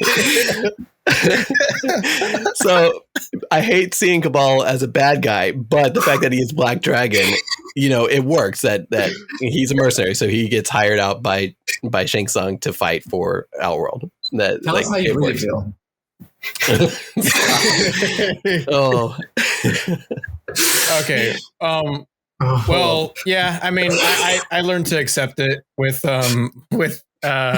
this movie in terms of like Cabal's betrayal and stuff like that. I guess talking about like the whole series of fights in the temple, a lot of the fights in the movie, almost all of them except for the beginning and the fight between Jackson and Sub-Zero and the end, all of them are like really poorly edited and shot. Like, I don't really get the sense that I'm watching like kung fu fighting. I feel like I'm getting like generic American action movie choreography where they're just shooting or not shooting. They're like throwing punches, like random weird choreographed punches and stuff like that. Like, especially the Melina and Sonya fight. Like, oh my God, I don't even know what's going on. Like, I think Melina flips her size twice when she's getting ready to fight. Like, she does it twice in the scene. And it's just it's terribly shot. And I don't know. I feel nothing in those fights at all because they're they're shot poorly, and I don't really get the sense of like really seeing kung fu. And like Mortal Kombat is all about kung fu, you know? It's all about it's all about martial arts. And when you're not having that in a Mortal Kombat product or movie or whatever it is, you're like, that's a big yikes. That's a big yikes. You know, and with some of these fight scenes, like the one between Kung Lao and Natara, that was probably one of my favorite fatalities, but there was no buildup and no drama during that whole exchange. Yeah, that's what I was going to say. So, yeah, there was some build-up. Again, there was some build-up. Shang Tsung says she's beautiful. That's true. I was thinking about that. I was like, I don't want to do it. I don't want to do it. Real turn on. Yeah. I mean, the actress is beautiful, so maybe that was a offset thing that kind of got stuck in the movie. To me, it felt like they were trying to make it Sonya Shang Tsung at 95. Very similar to that. Yeah, something like that. Yeah, I didn't think about that, but that's true. Yeah. Look, to be honest, Natara didn't have enough speaking lines. Reiko didn't have enough speaking lines. They didn't have any. Yeah. That's an issue. Grunting. Yeah. Look, imagine if you guys had Reiko and Natara on your podcast. You two talking. We actually do on every one of our podcasts. They're here. But you are right about the martial arts, actually, Brusk. What you're saying, like there was no real martial arts, and I think we all spoke about this. I think in the past, actually, or a few of us did, about how we were kind of concerned that they weren't bringing on enough martial artists, and they were bringing on people who might not even have been stunt actors and such, because we were worried about the action. Now, the first fight scene is everybody's favorite scene of the movie for a reason. It's because we have people who are literally experienced with martial arts, right? We have Sanada and we have Taslim, right? And Taslim, really, you could tell he was on another level. You really could. And Max Wong, really good. Really good. Yeah, definitely Max Wong too. It's just this movie didn't make the most of their martial arts abilities. That's the issue. Exactly. Yeah, I mean, I totally. I mean, I would say I totally agree, but you agree with my point, so it sounds like I'm so. I agree with you agreeing with me. Yeah. So, should we talk about Goro versus Cole? No. I mean, this is the climax of the movie almost. Well, I guess one of the climaxes. This movie has like 3 climaxes. But I will say one more thing about the fights is that the director has been on record saying that he promised the best fight scenes ever put on film, and that was like, it's one of the worst things I've ever seen. So we got the Taslim fight. I'll take that. Yeah, but like fight scenes, we're talking about like all the scenes in the fight in the movie. In a trailer park. Yeah. But anyways, this the Goro didn't take place in Goro's lair. This took place in a trailer park. Goro was stopped by a truck, a pickup truck. Yeah. You know, just once, would it be too much to ask to have like, I don't know, a bunch of gray bricks stacked up and like a skeleton being chained to the wall, like a real cinematic Goro's lair? Or can we have at least one time where Liu Kang beats Goro in any outside media? Like, can we finally have this, please? Nope. Never mind. Yeah. One day. You know, Goro, like, I'm a huge Goro fan. And, you know, there's always the argument, is Goro just a jobber and stuff like that? And I defend Goro because of his backstory. And in this movie, Goro is nothing but a monster. Like he gets Mm. axed to the side by a random person, just like in a scary movie. Like, you know, the girlfriend's trying to help their boyfriend escape. Like it was just, it was sad. It was so sad. It's peak fanfiction.net writing. Like Goro in a ranch or in the middle of nowhere sort of setting, and he gets stopped or like he gets hurt by an OC's wife with an axe to his leg, and he dies because, and something that stops him is because a truck hit him. And I'm literally just, I don't know what I'm doing. Just thinking about this scene. Like, it's just fucking with my head right now. And that's the scene. That's the scene where Cole Young has the worst Arcana out of everybody in the whole movie, and that's saying something. But because I like the Arcana, but with Cole Young, it was literal plot armor. Yep, literal plot armor. I call it the wicker basket armor. Yeah, it's verbatim. It's verbatim armor from the plot. The plot decided this is when he's going to get. This is when he's going to be good. See, I didn't mind the armor. I didn't mind the armor. The armor was cool in my opinion. My problem was with the tonfa because, firstly, Tanya. Secondly, this guy's an MMA fighter. When did he learn how to use tonfa? Was it part of his Arcana that he suddenly knows how to use them too?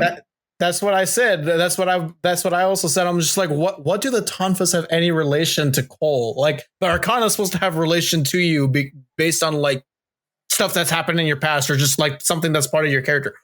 When has the tonfa when have the tonfas ever been part of his character? Yeah. Like, when? Not only that, but using Cole Young to kill Goro is the worst decision they could have made because in MKX and MK11, why does everybody hate Devorah? Because they're using her to kill Melina, then they use her to kill Hanzo. So she's the newcomer and they're using her to kill off the most popular characters. Big mistake. Now they do the same thing with Cole Young, using him to kill Goro. So we already don't know if we like this Cole Young guy, but at that moment, like, dude, you don't have the right to kill Goro. He's the reigning champion for 500 years. You know, Liu Kang, it should be the one to do it. But if we see Johnny Cage or Scorpion do it, we can accept that. But Cole Young, no, dude. Sorry, just no.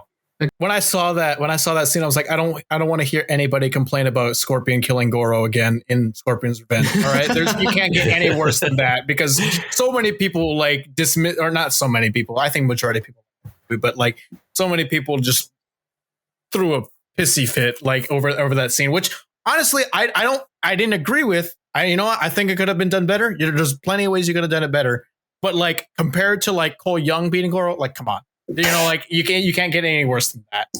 Yeah, really makes you appreciate Scorpion's Revenge a little more. Yeah, huh? It makes me 100%. I've been appreciating it 100%. But yeah, is it Cole's first win? I can't remember. Yep, that's his first win is against the reigning champion of Mortal Kombat. Yep.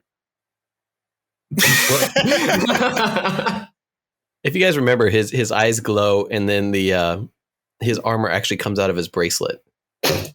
So his powers kick in because his family is in danger. Yeah. Who does that remind you of? Scorpion. Yeah. Oh, I was thinking Johnny Cage and MKX. Like when he gets the green thing. Yeah. I was just But you're right. No, but the family is the source of it because his daughter made him that bracelet. So is the bracelet the Arcana, or is it Arcana they can change bracelets into armor? Like you don't need tattoos. We've seen you just need a Arcana bracelet. interact with objects already. So yeah, that's true. Yeah, the metal arms, like Jax's metal arms. Oh man. What did you guys think about Kung Lao's death? I go back and forth on it because I feel like here's a spicy hot take or something like that. I know a lot of people are going to give me shit for this, but I've always saw Kung Lao as being like Kung Lao being his purpose. What is always to die to motivate Liu Kang. It's been that way forever. It's been that way forever. It's happened so many times. I feel like people are not getting the message that's kind of like how the character. People aren't getting the message that this character is kind of like how it's supposed to be. I feel like people don't really see it that way because when you're playing a video game and you're playing as a character and they're really cool gameplay wise, and they have so many cool things to them.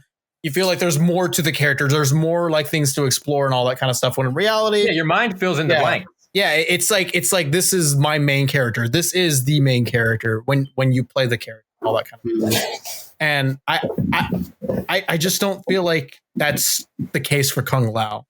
I feel like I'm alone on that one. I will defend it to the death, but I don't mind it too much. The only problem that I have, though, the reason why it doesn't work for me, or at least half works, half doesn't, is because we got Liu Kang and Kung Lao in live action for the first time, and they have never, they did not share a single line exchange of dialogue ever. We have Kung Lao speaking to Liu Kang. We have Liu Kang speaking to Kung Lao, but they never respond to each other. There's never an exchange. There's never some sort of like real interaction in the movie. And I feel like it would have been better. This death would have worked better if we really saw like this brotherly bond or something like that, which we know that is what they have in the games. But it's not even shown in Battle of the Realms. It's not even shown. It's almost never shown outside MK media or in the games. In the games, we see it the most. Yeah. In the games, we see it the most, and outside media, we don't really see it. I like the fact that Shang Tsung has his soul steal fatality. I mean, he stole, that's his big thing. That was Shang Tsung's fatality when they first showed him in MK2, but he even did it in the MK1 comic book. Like that was always his thing. He steals souls. So he needed to steal someone's soul. I'm okay with it. Like, I just wonder, are they gonna retcon Kung Lao's death? Are they gonna bring him back and like revive him in the next movie? So will that cheapen the whole thing?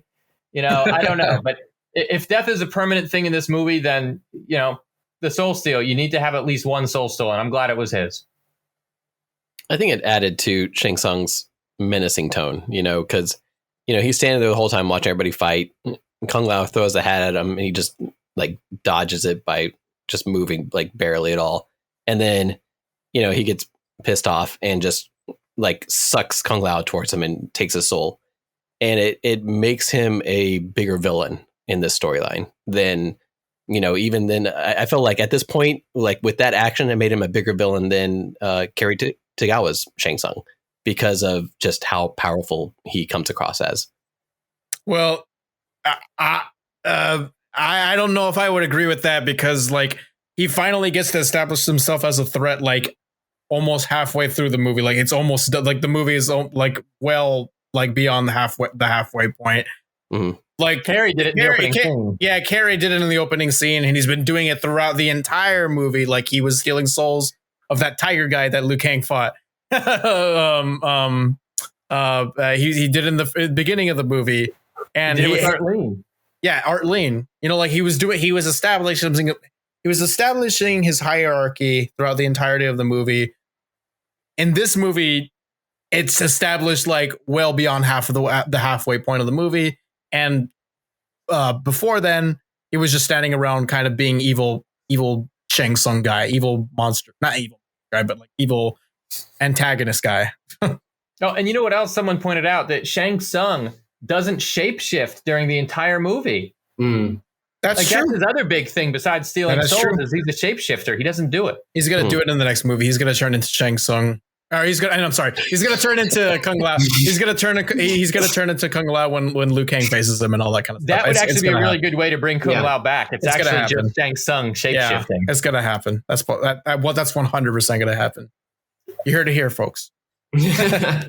I mean, the biggest issue with this for me, I agree with you in the sense that he used his soul steal fatality and we had to see it. And I agree as well that I'm glad it was Kung Lao's of all people. However, I don't like that Kung Lao, who's been built up to be this amazing fighter, and we all know him to be a great fighter, especially with the tone and direction they took his character in for this film. I agree with you, Brusk. I don't like the direction they've taken him in with the later games. I hate that he's this sort of arrogant fool, basically. Yeah, he's like an asshole. Yeah. Yeah. But in this, they really bigged him up, and I like that. But then he gets done dirty just as much as he does to Nitara. Like, he literally can't get a hit in. Nothing. He throws a hat, skip, soul steal, done. Like, at least give him a bit of a fight or something. And with regards to the shapeshifting, I feel it would have been even cooler if he turned into Kung Lao and walked out of a portal or something as after he did that. Like, that would have been amazing. Yeah, it's just the idea of Kung Lao dying. I don't mind. It's just that I wish there was more like meat toward that toward that event. And they also should have brought back Meat as a character. I see what you're saying. Yeah, so they left Meat out. He was my favorite character in Armageddon. What are they doing? Yeah, like exchange of dialogue with Liu Kang, a little bit more fight scenes, and a fight scene with Shang. It would have been a little bit better. It would have just felt like a little not. I don't know. Like it just would have been better. Yeah. Mortal Kombat has so many characters right now. It's really hard to do this movie justice and do all the characters in this movie justice because you'd want to see more screen time for everybody. We want to, like we said, Natara didn't get any speaking lines. Reiko didn't get any speaking lines. Liu Kang and Kung Lao should have had more exchanges with each other. We should have allowed all these characters a little bit more breathing room and a little bit time to learn who they are as characters. And also, they should have had more time to fight. So we really needed at least like another 30 minutes to this movie, I think. Yeah. They cut too much out, right? Yeah. Well, they didn't need to bring in the characters that they did. They didn't need to. Yeah, just keep it to Mortal Kombat 1's cast, and there you go. I mean, by the time we get to, they make a Mortal Kombat Armageddon movie, that movie can be 6 hours long because the story is going to be so crazy. But at this point, this is an intro movie. It doesn't need to have in characters from later down, like these later games. And they just shouldn't have had Cole Young. And they could have. If they just stuck to the MK1 cast, maybe a tiny little bit from 2, that would have been fine.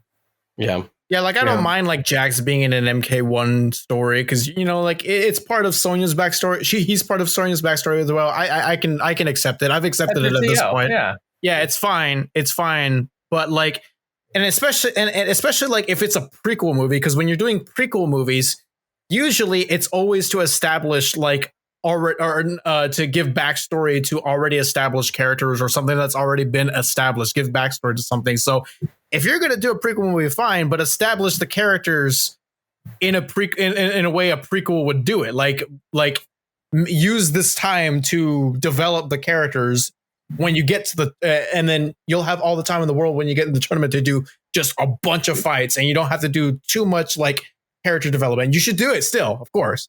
But like you've already done so much of like the heavy work in a prequel type setting, but they didn't do that. So yeah. And so that's why like a lot of people go ahead. No, go for it. Yeah, it's a different. It's just like because I mean like because I've seen so many people were like, whoa, Brusk, you defend Battle of the Realms, and they used a bunch of characters that didn't need to be there, but like you hate the 2021 movie. I'm like, well, hold on, there's a difference. All right. I'm okay with them. Like I'm okay with like Reiko and Li Mei and some of the characters that didn't get much in that movie because it's an MK2 story. All right. And those characters shouldn't even be there in the first place. So the fact that they're not even doing anything to like influence an MK2 story, I'm okay with that. All right. If they're just there to like be like fights, I'm okay with that. But like when you're talking about the 2021 movie, this is a prequel movie. All right. Or kind of a little bit, or at least, to the tournament. If you're putting it in a prequel setting, it's always to establish already give backstory to already established things, like put more context into already established things. So that's why I have a problem with that. Like what you're saying about giving everybody enough time and choosing the right number of characters, you're always going to have issues. You're always going to pick a certain roster, and then not everybody's going to get their time to shine. And that's understandable. It definitely it's okay is, for side characters to be side characters.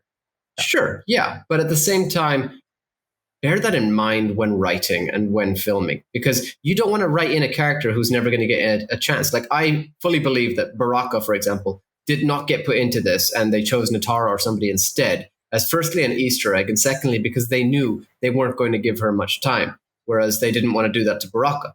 But then you have, as you just said, Shang Tsung, the entire movie not making a single mark. And before the movie aired, I was so hyped for Chin Han as Shang Tsung because I love, like, he has martial arts experience. Like, I don't know if you've seen Marco Polo, for example. He's using Mantis and that praying Mantis and such. I was so hyped to see something from him. You know what I mean? Like, and then all we got was the Soul Steel. That was literally it. he didn't get any proper time to shine except to look menacing. And in a Mortal Kombat movie, I expect them to look menacing through their combat. So if you're going to pick characters, try to give them their time in the spotlight in a way which fits their character properly.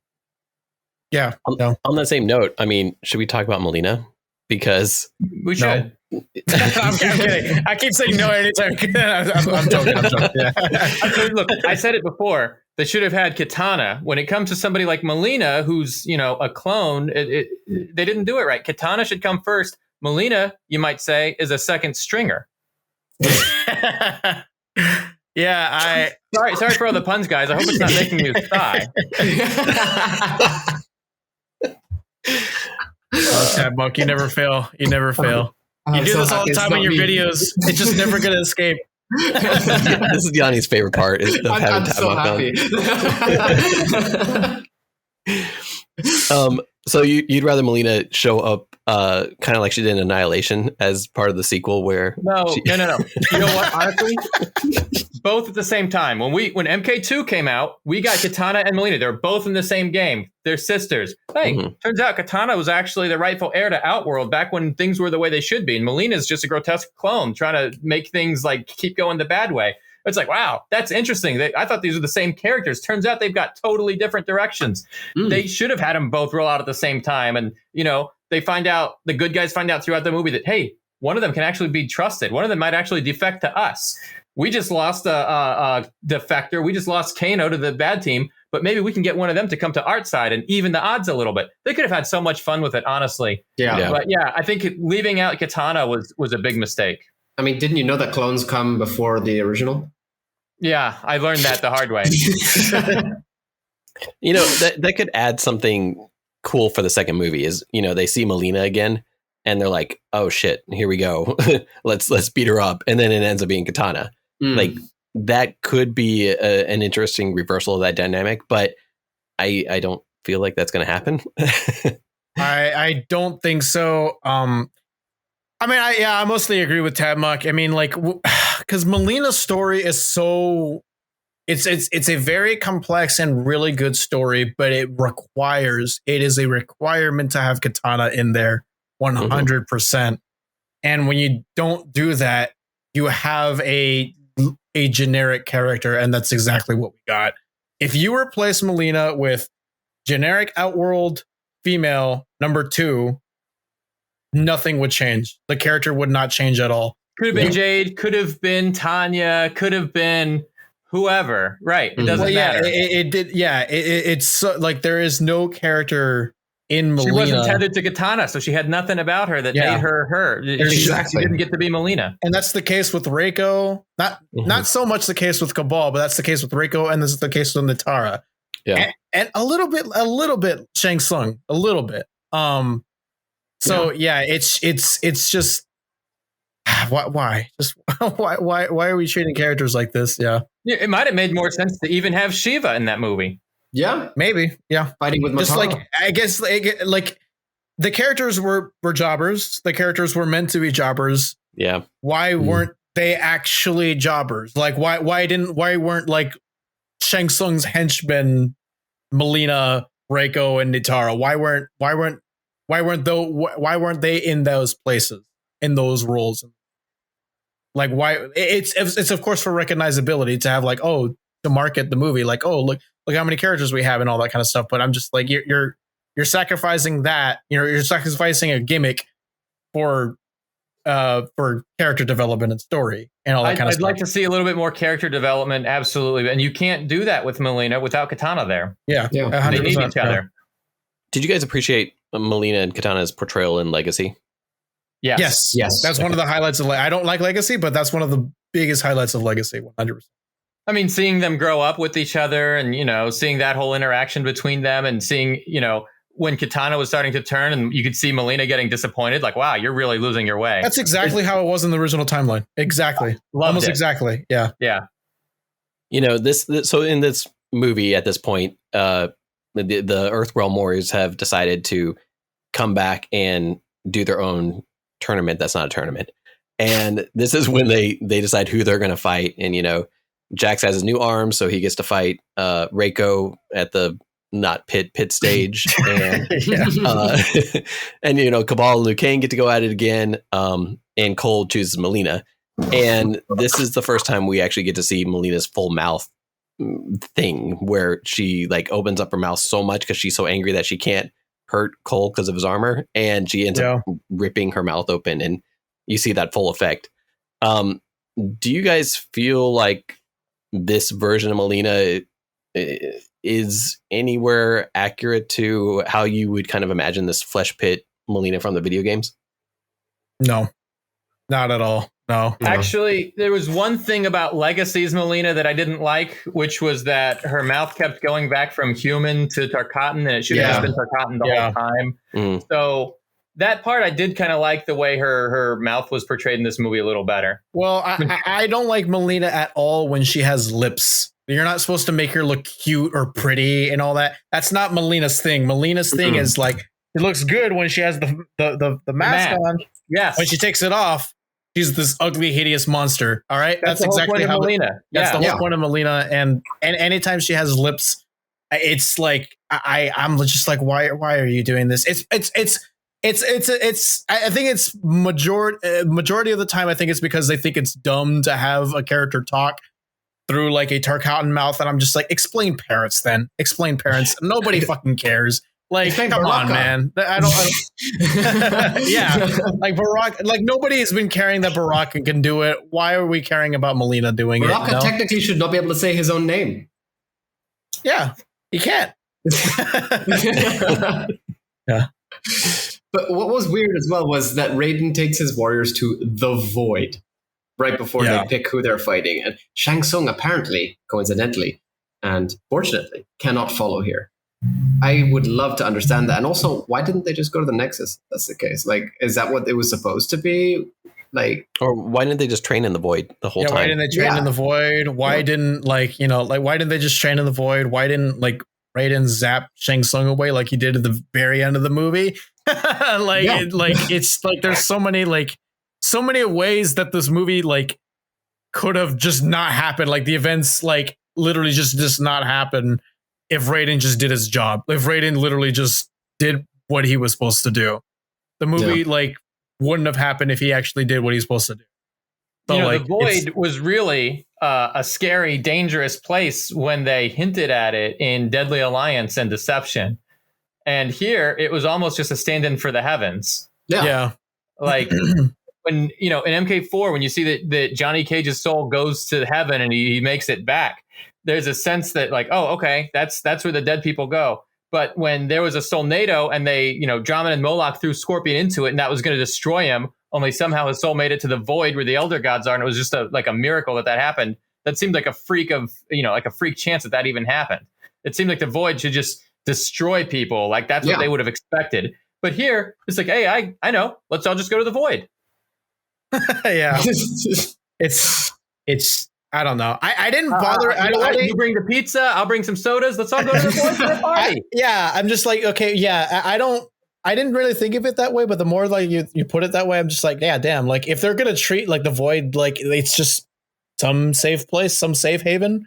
It's a safe space. Literally a safe space. Why didn't they just train there? Why? You could have prevented all of this, Raiden. You could have prevented all of this by just putting them there. Now, I think Greg, the writer, said something about they can't go to the bathroom or something. I was just like, okay, come on, man. That was his explanation. Yeah, that was his explanation. Just well, what if they needed to go to the bathroom? I'm just like, okay, dude, really? That I think he literally said there's a lot of questions that come up, what if they need to go to the bathroom, just then you open up a portal to the trailer park, I guess. Yeah, just open up a portal and come right back. Teleport a toilet, do something, man. I mean, it calls into question why they even felt the need to put Raiden's force field up with his staff, which could apparently be destroyed so easily from the inside. It's like he didn't even need to put a force field. All he could have done is just zap him away as soon as he saw him enter the temple. That's it. He has the right to do to do that, and he did that at the very end of the movie. Should have done that earlier. Yeah, he should have just done that earlier. What do you guys think about the rest of the fights during this scene? like Sonya versus Kano, for example? I can't see anything. It's so dark. It's just like it's such a dark setting, and it's a very tight setting. It's a very tight setting. They have no room to fight. It was a little claustrophobic of a scene. They were literally in a toilet for a while, weren't they? Yeah. In the bathroom, yeah. It goes back to the director's obsession with going to the bathroom here, I guess. I would like to get one of those lawn gnomes, though. Yeah, the lawn gnomes. I think Kano really liked it too. It's the deadliest weapon that Sonya has. If anybody finds a website where you can get like that exact lawn gnome, hit me up in the comments. Let me know. Tabak, I think you really would buy that. Yeah, you would. You got it. Wait, don't you have the same watch that Bridget Wilson had? You have a good memory. Yes, I do. Yeah. I tracked down that exact model watch. It's a Pathfinder MW43. It's amazing. Wow. I want that. Yeah, but talking about the fights, I just find it a little weird that like, why are you like Raiden like is sending these guys to why are you sending them to Outworld? Like, why are you sending Jax and Reiko to Outworld? Like, it's just so, it's just weird. Like Shao Kahn's fortress, or like, oh no, it's actually Cabal's lair. I think that's what it was. Like what? Why are you sending them to Outworld, or like what is the purpose of these settings? Why are they all in these different settings? It's of course for MK references, the pit, and then we have a Shao Kahn statue, like maybe some sort of Shao Kahn fortress or something like that. But it just doesn't make sense in terms of like story writing. Like, why would you send them there?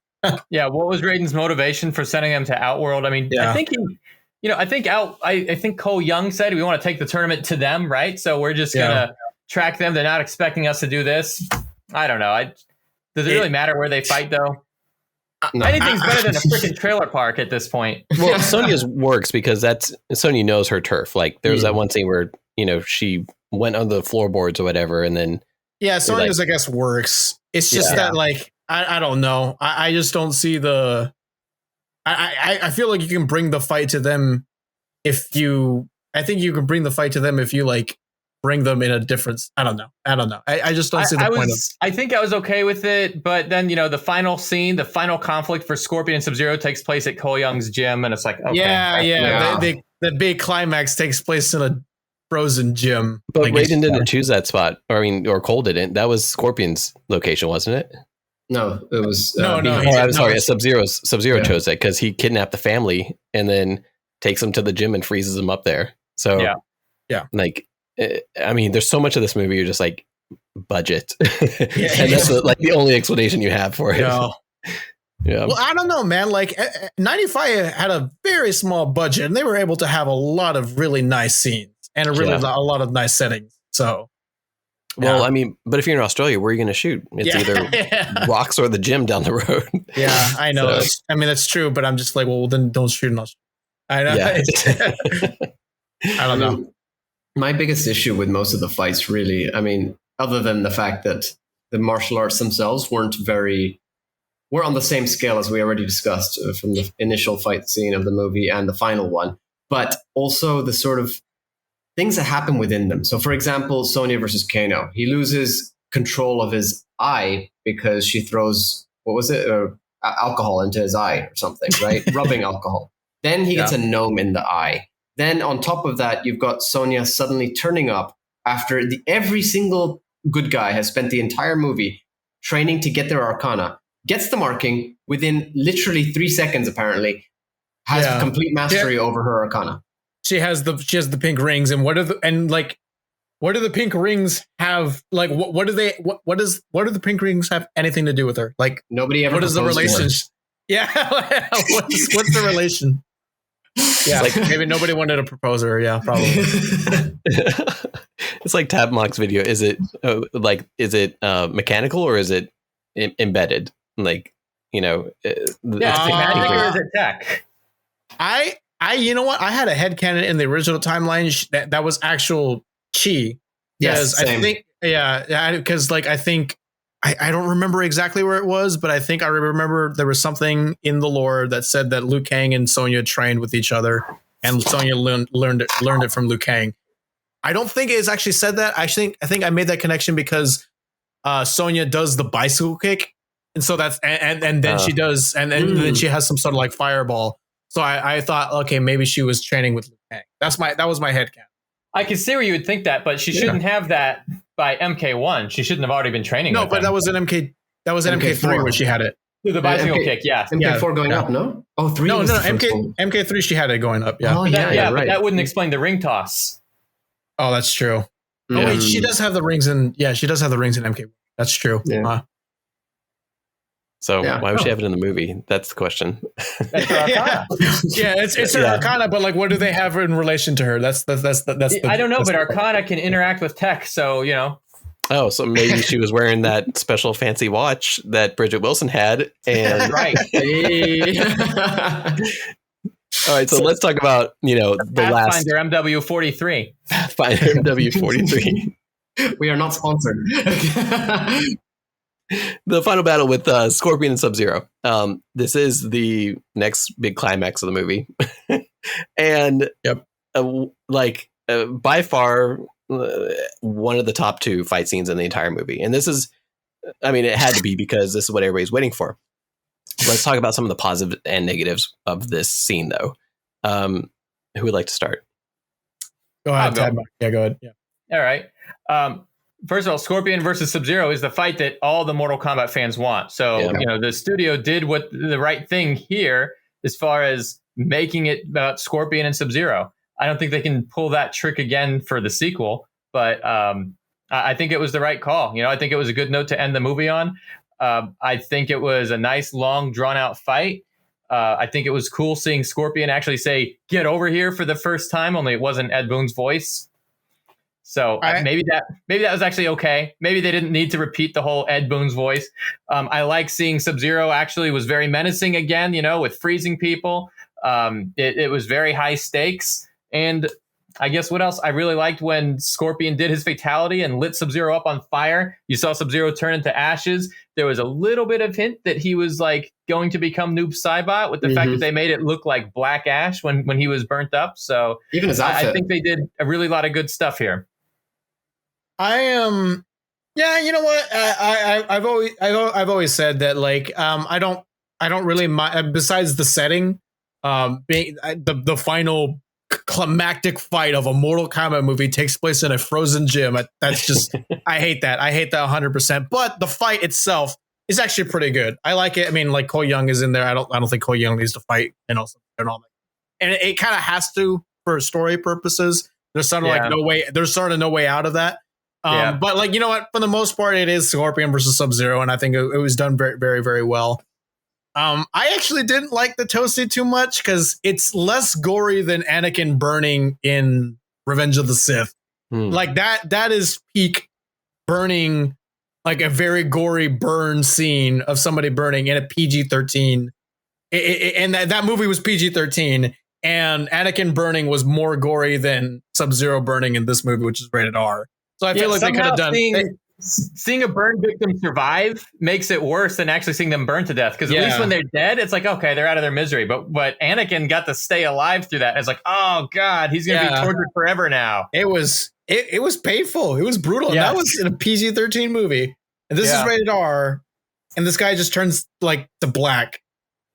And that's it. It's just, I don't know. I didn't like it too much. I know a lot of people did because, hey, lol, toasty. Which, I understand, but like when you're talking about Mortal Kombat, and especially when they were talking when promoting this movie, they were talking a lot about like how gory this movie is. The movie is so fucking gross. La la la la la. I'm just like, okay, well, if you're saying that and that's your toasty fatality, come on, you can do better. I would say this too. I like the toasty fatality, but I like the old games where when Scorpion rips his mask off, he's a skeleton. That's it. I don't like some of the stuff they started doing right with X. So, just with the last 2 installments where his head kind of goes back and forth from looking like a human face to a skull, depending on his mood. Yeah, I don't know if I like that stuff.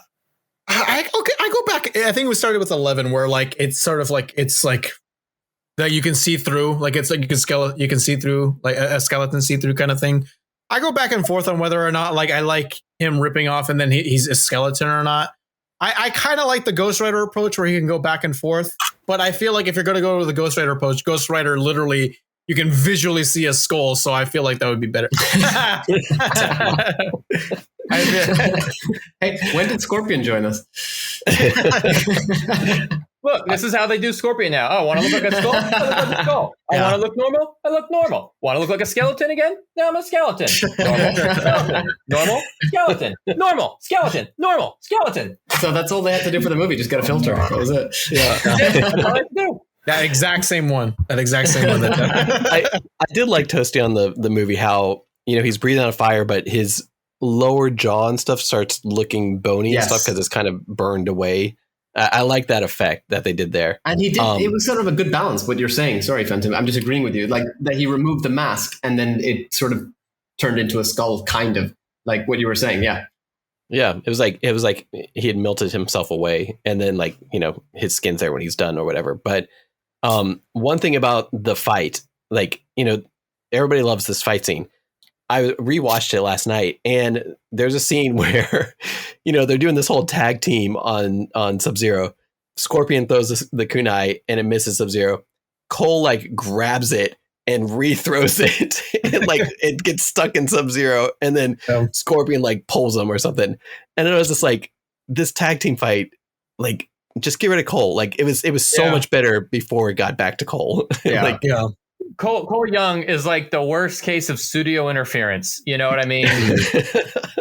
I used to compare him to Poochie, from Itchy and Scratchy, where they added him, or maybe the Great Gadzoo from Flintstones, but or Jar Jar. Since we're making so many Star Wars references on this stream, really, if we had just stuck with the Mortal Kombat base roster and added new characters if they were needed, in small bits and pieces. We didn't really need this whole big thing where the movie revolved around him. What were they thinking? He doesn't do a single thing in the movie. He just doesn't until the Goro thing and a little bit of an assist with the Scorpion and Sub-Zero fight. It was better when he wasn't doing anything because he hasn't really earned that right. We haven't been playing as this guy for 25 years. Come on.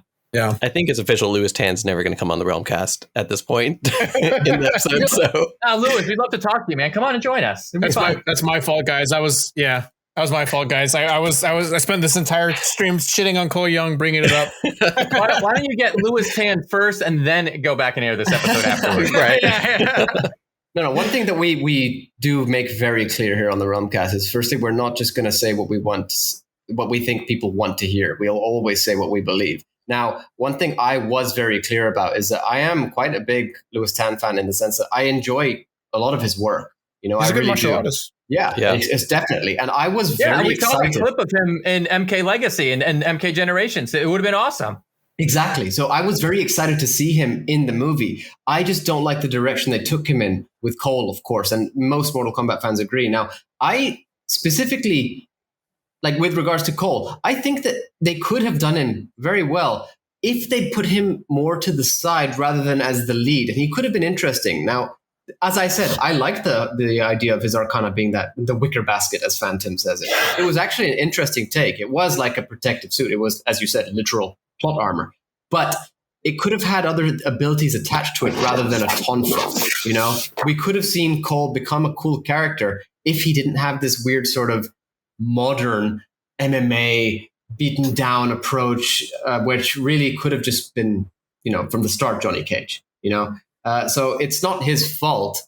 And again, I'm not just saying this because man, Lewis Tan, you want to join us? Cool. You don't? Fair enough. We've been hating on Cole for quite a while, but it's just a shame. And I don't think it's his actual fault. I think there's nothing he could have done that would have changed the way Mortal Kombat fans feel about the fact that he's a new character. He's the new guy. There's just no getting around it. It doesn't matter who they pick or how good that fighter is or actor is or whatever. Just, we want to see a Mortal Kombat movie and we want to see the Mortal Kombat characters that we are already familiar with. We don't need a new person.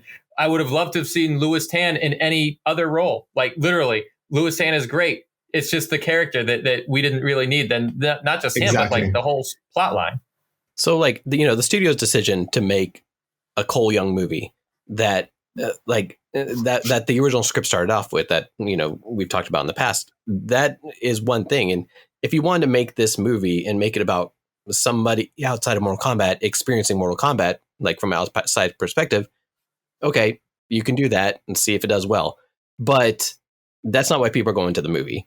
And this movie ended up becoming such an amalgamation of, trying to take away that story, but still keep whatever the studio interference had into it. And that's, I think, what fans don't like about Mortal Kombat 2021. I think the writers did their best to try to work around the studio's interference. You know what I mean? Yes. And we can see their love for the franchise comes through, and it is what it is. If there's any, but that did stop this movie, I think, from being the best movie that it could have been. Because honestly, to this day, when you see what is the best video game movie ever made, everybody says Mortal Kombat, and they mean the 1995 film one. Yeah. But if the studio had just let the writers do their thing, they could have been saying Mortal Kombat 2021, because this movie hits a lot of the right notes. They have a good tone. They have the right violence. They have a lot of talented martial artists. They've got better special effects now than what we used to be able to do in the 90s. All the elements were there for this to be the ultimate Mortal Kombat movie. For everybody saying, hey, what's your favorite video game movie? Mortal Kombat 2021. They were this close. Yeah. I still enjoyed it. I still really like this movie, but it wasn't better than the 1995 film, and they could have gotten there. Yes. Brusk, what would you have done different? I would have probably.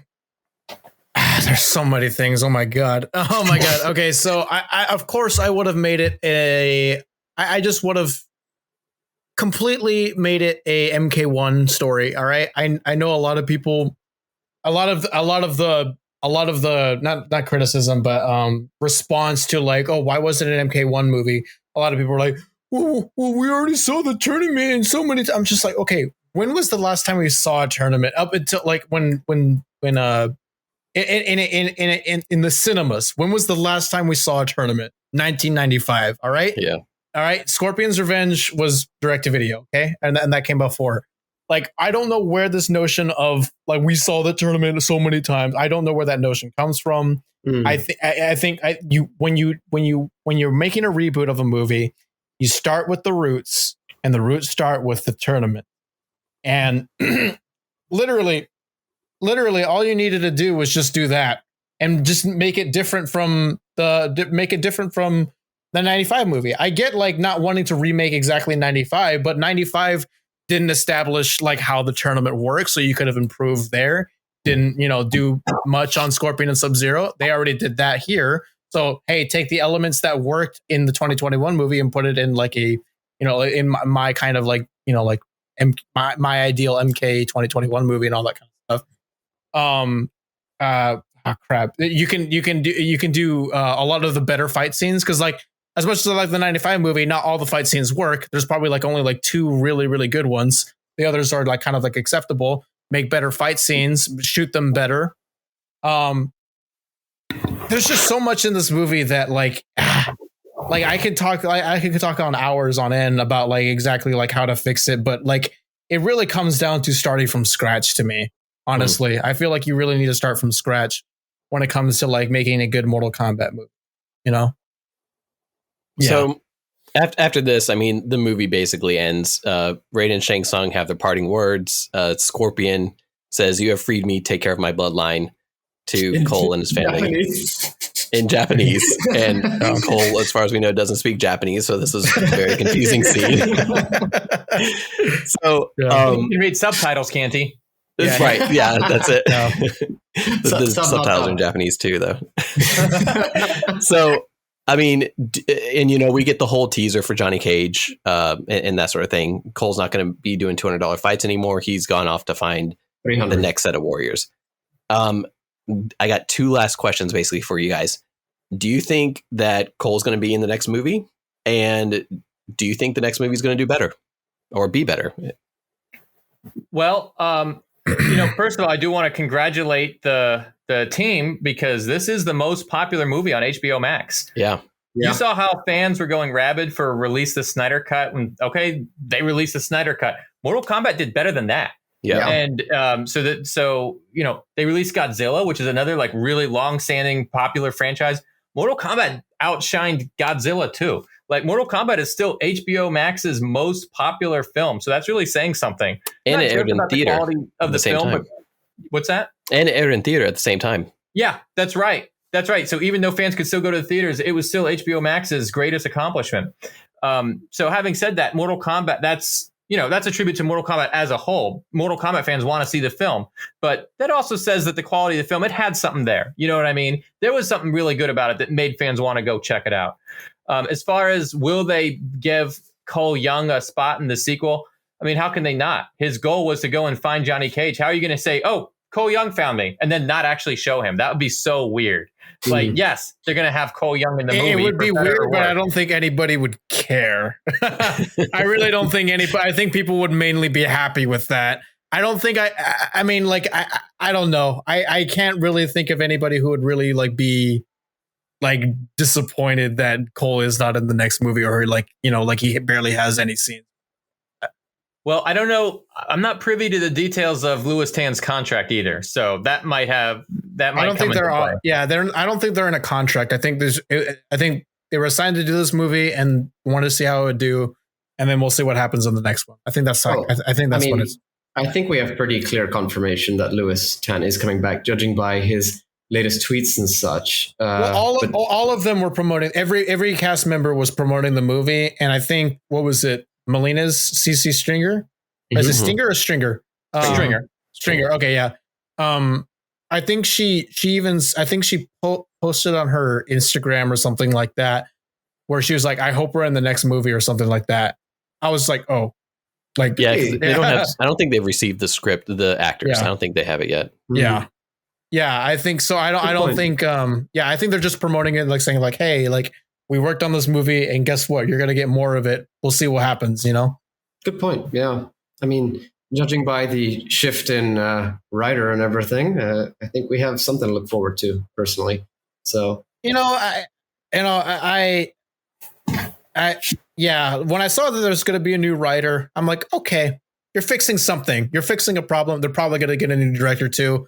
All right, you're fixing the problem and all that kind of stuff. But if like Cole Young is still in the movie, man, I don't know. It's just like I don't know if I can trust it. You know, like you can tell me that like you can tell me that he's not in the movie, or like he's like in a scene for like 2 scenes or something like that, and I'll be okay with it.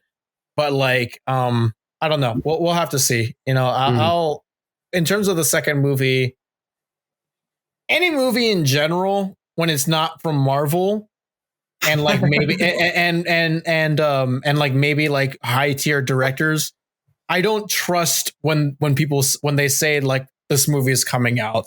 Like DC has announced so many movies, and like 2 of them are getting made. So which like is Warner Brothers. Yeah, which is Warner Brothers. So I never believe them anytime they're saying that we're making this movie. All right, I will believe it until they start filming. All right, when they start filming, there's no way out. Do you remember there was going to be like a Superman movie with Nicolas Cage? Yeah. Well, do you know? Remember there was supposed to be a Deadshot movie. All right, that never happened. There was supposed to be a Deathstroke movie. That never happened. There's so many movies that DC Warner Brothers announced. Yeah, well, that's not DC Warner Brothers, but yeah, projects that'll never see the light of day. Yeah. Well, so like anytime that they announce something, I never believe it until they start filming, because when they start filming, there's no going back, of course. So like we'll see if it happens. Started filming MK Generations, and that's still never going to see the light of day. Yeah. Even when they start filming, that's no guarantee. Yeah, that's true. Yeah. But go ahead. One more thing. Sorry. Yeah, go ahead.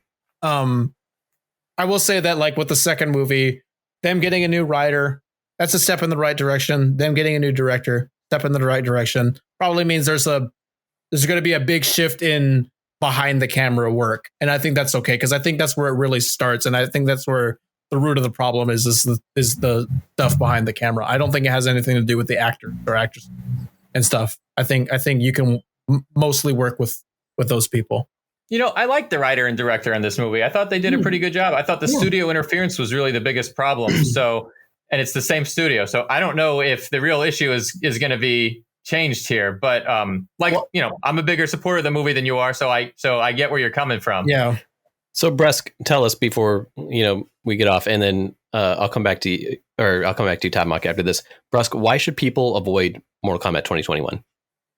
I feel like if you really care about the lore and you really care about the characters, the development, and if you really care about like the essence of Mortal Kombat, if you really care about like if you've been sticking around for the same reasons I have because of the characters, the story building, I really don't think you're not going to get that in this movie. All right, you'll have references, you'll have Easter eggs. All right, those are cute, those are fun. You could enjoy them.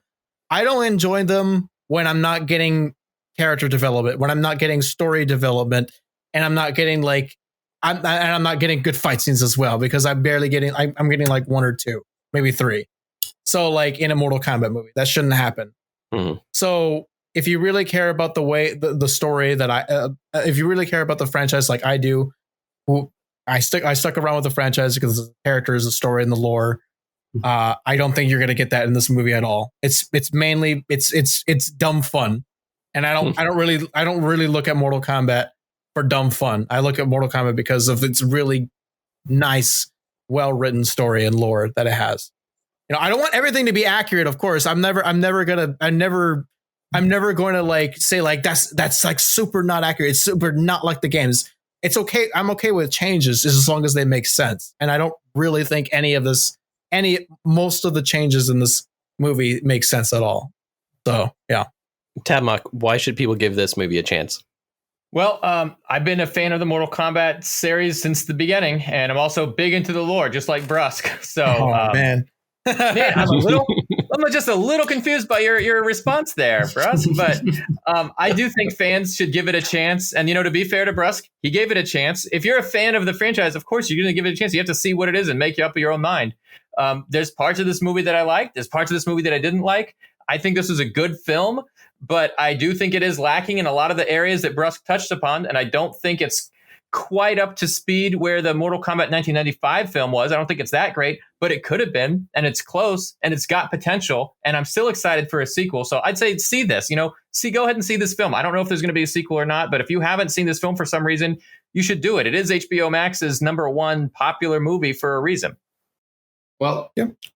Thank you guys. And everybody, you've got some positives and negatives on why you should see the movie. You're going to find things that you like. You're going to find things that you don't like. And I think that's going to happen for most things that you really watch at any point in time, especially nowadays. So before we let you guys go, we're going to do a little bit of a spin on our usual outro question and ask you, what was your favorite finisher from the movie? Let's start off with Brusk. Oh man. Which was the one? I'm trying to think. Okay, which was the one that really made it? Which fatality made it really seem like it was an R-rated movie? And I think that would have to go to Kung Lao's. That one was pretty gross. That was the one that I was like, okay, that one was pushing the boundaries. That one was solidifying itself as an R-rated movie. Everything else, you could probably get away with being a PG-13 movie. All right. So I would say Kung Lao's. Yeah. I think Tabmock, judging by his reaction, tends to agree with you. Yeah, I don't know if you guys are watching carefully, but if you were reading my lips, I was lip syncing Kung Lao right when Brusk was saying it. So, I wasn't looking, so I didn't notice. I was almost going to write it down on a piece of paper and hold it up as he was talking. Dating game. Yeah, Kung Lao's buzzsaw fatality on the Tara. I might have even said that earlier in the stream. I don't remember, but that was definitely my favorite fatality from the whole thing. Sub-Zero ripping Jax's arms off was also fun to see. Technically not a fatality since he survived it, but it was awesome. So those are some of my favorite moments from the whole movie. Brutality, that's what it was. Oh no, brutality is also and in them dying. So okay, it's not a fatality or brutality.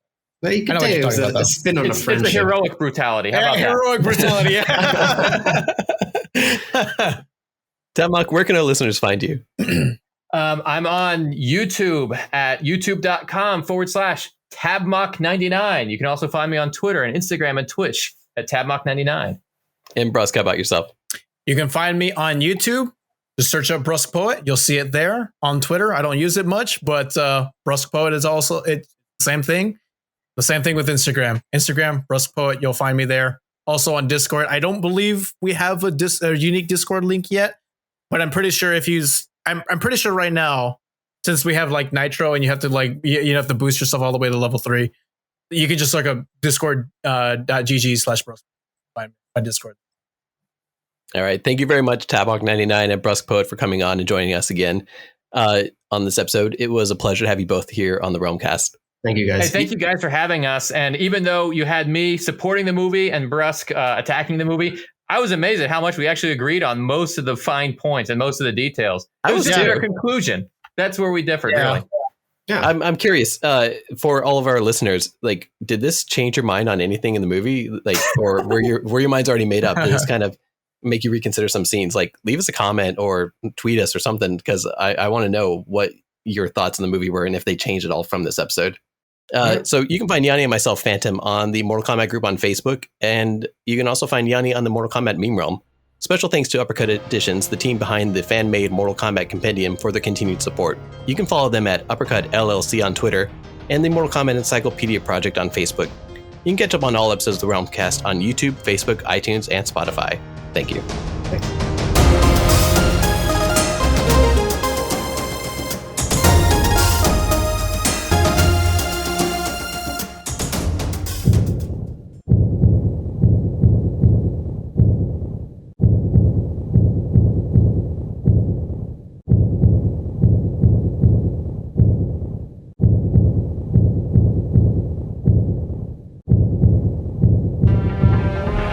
It's a birthmark.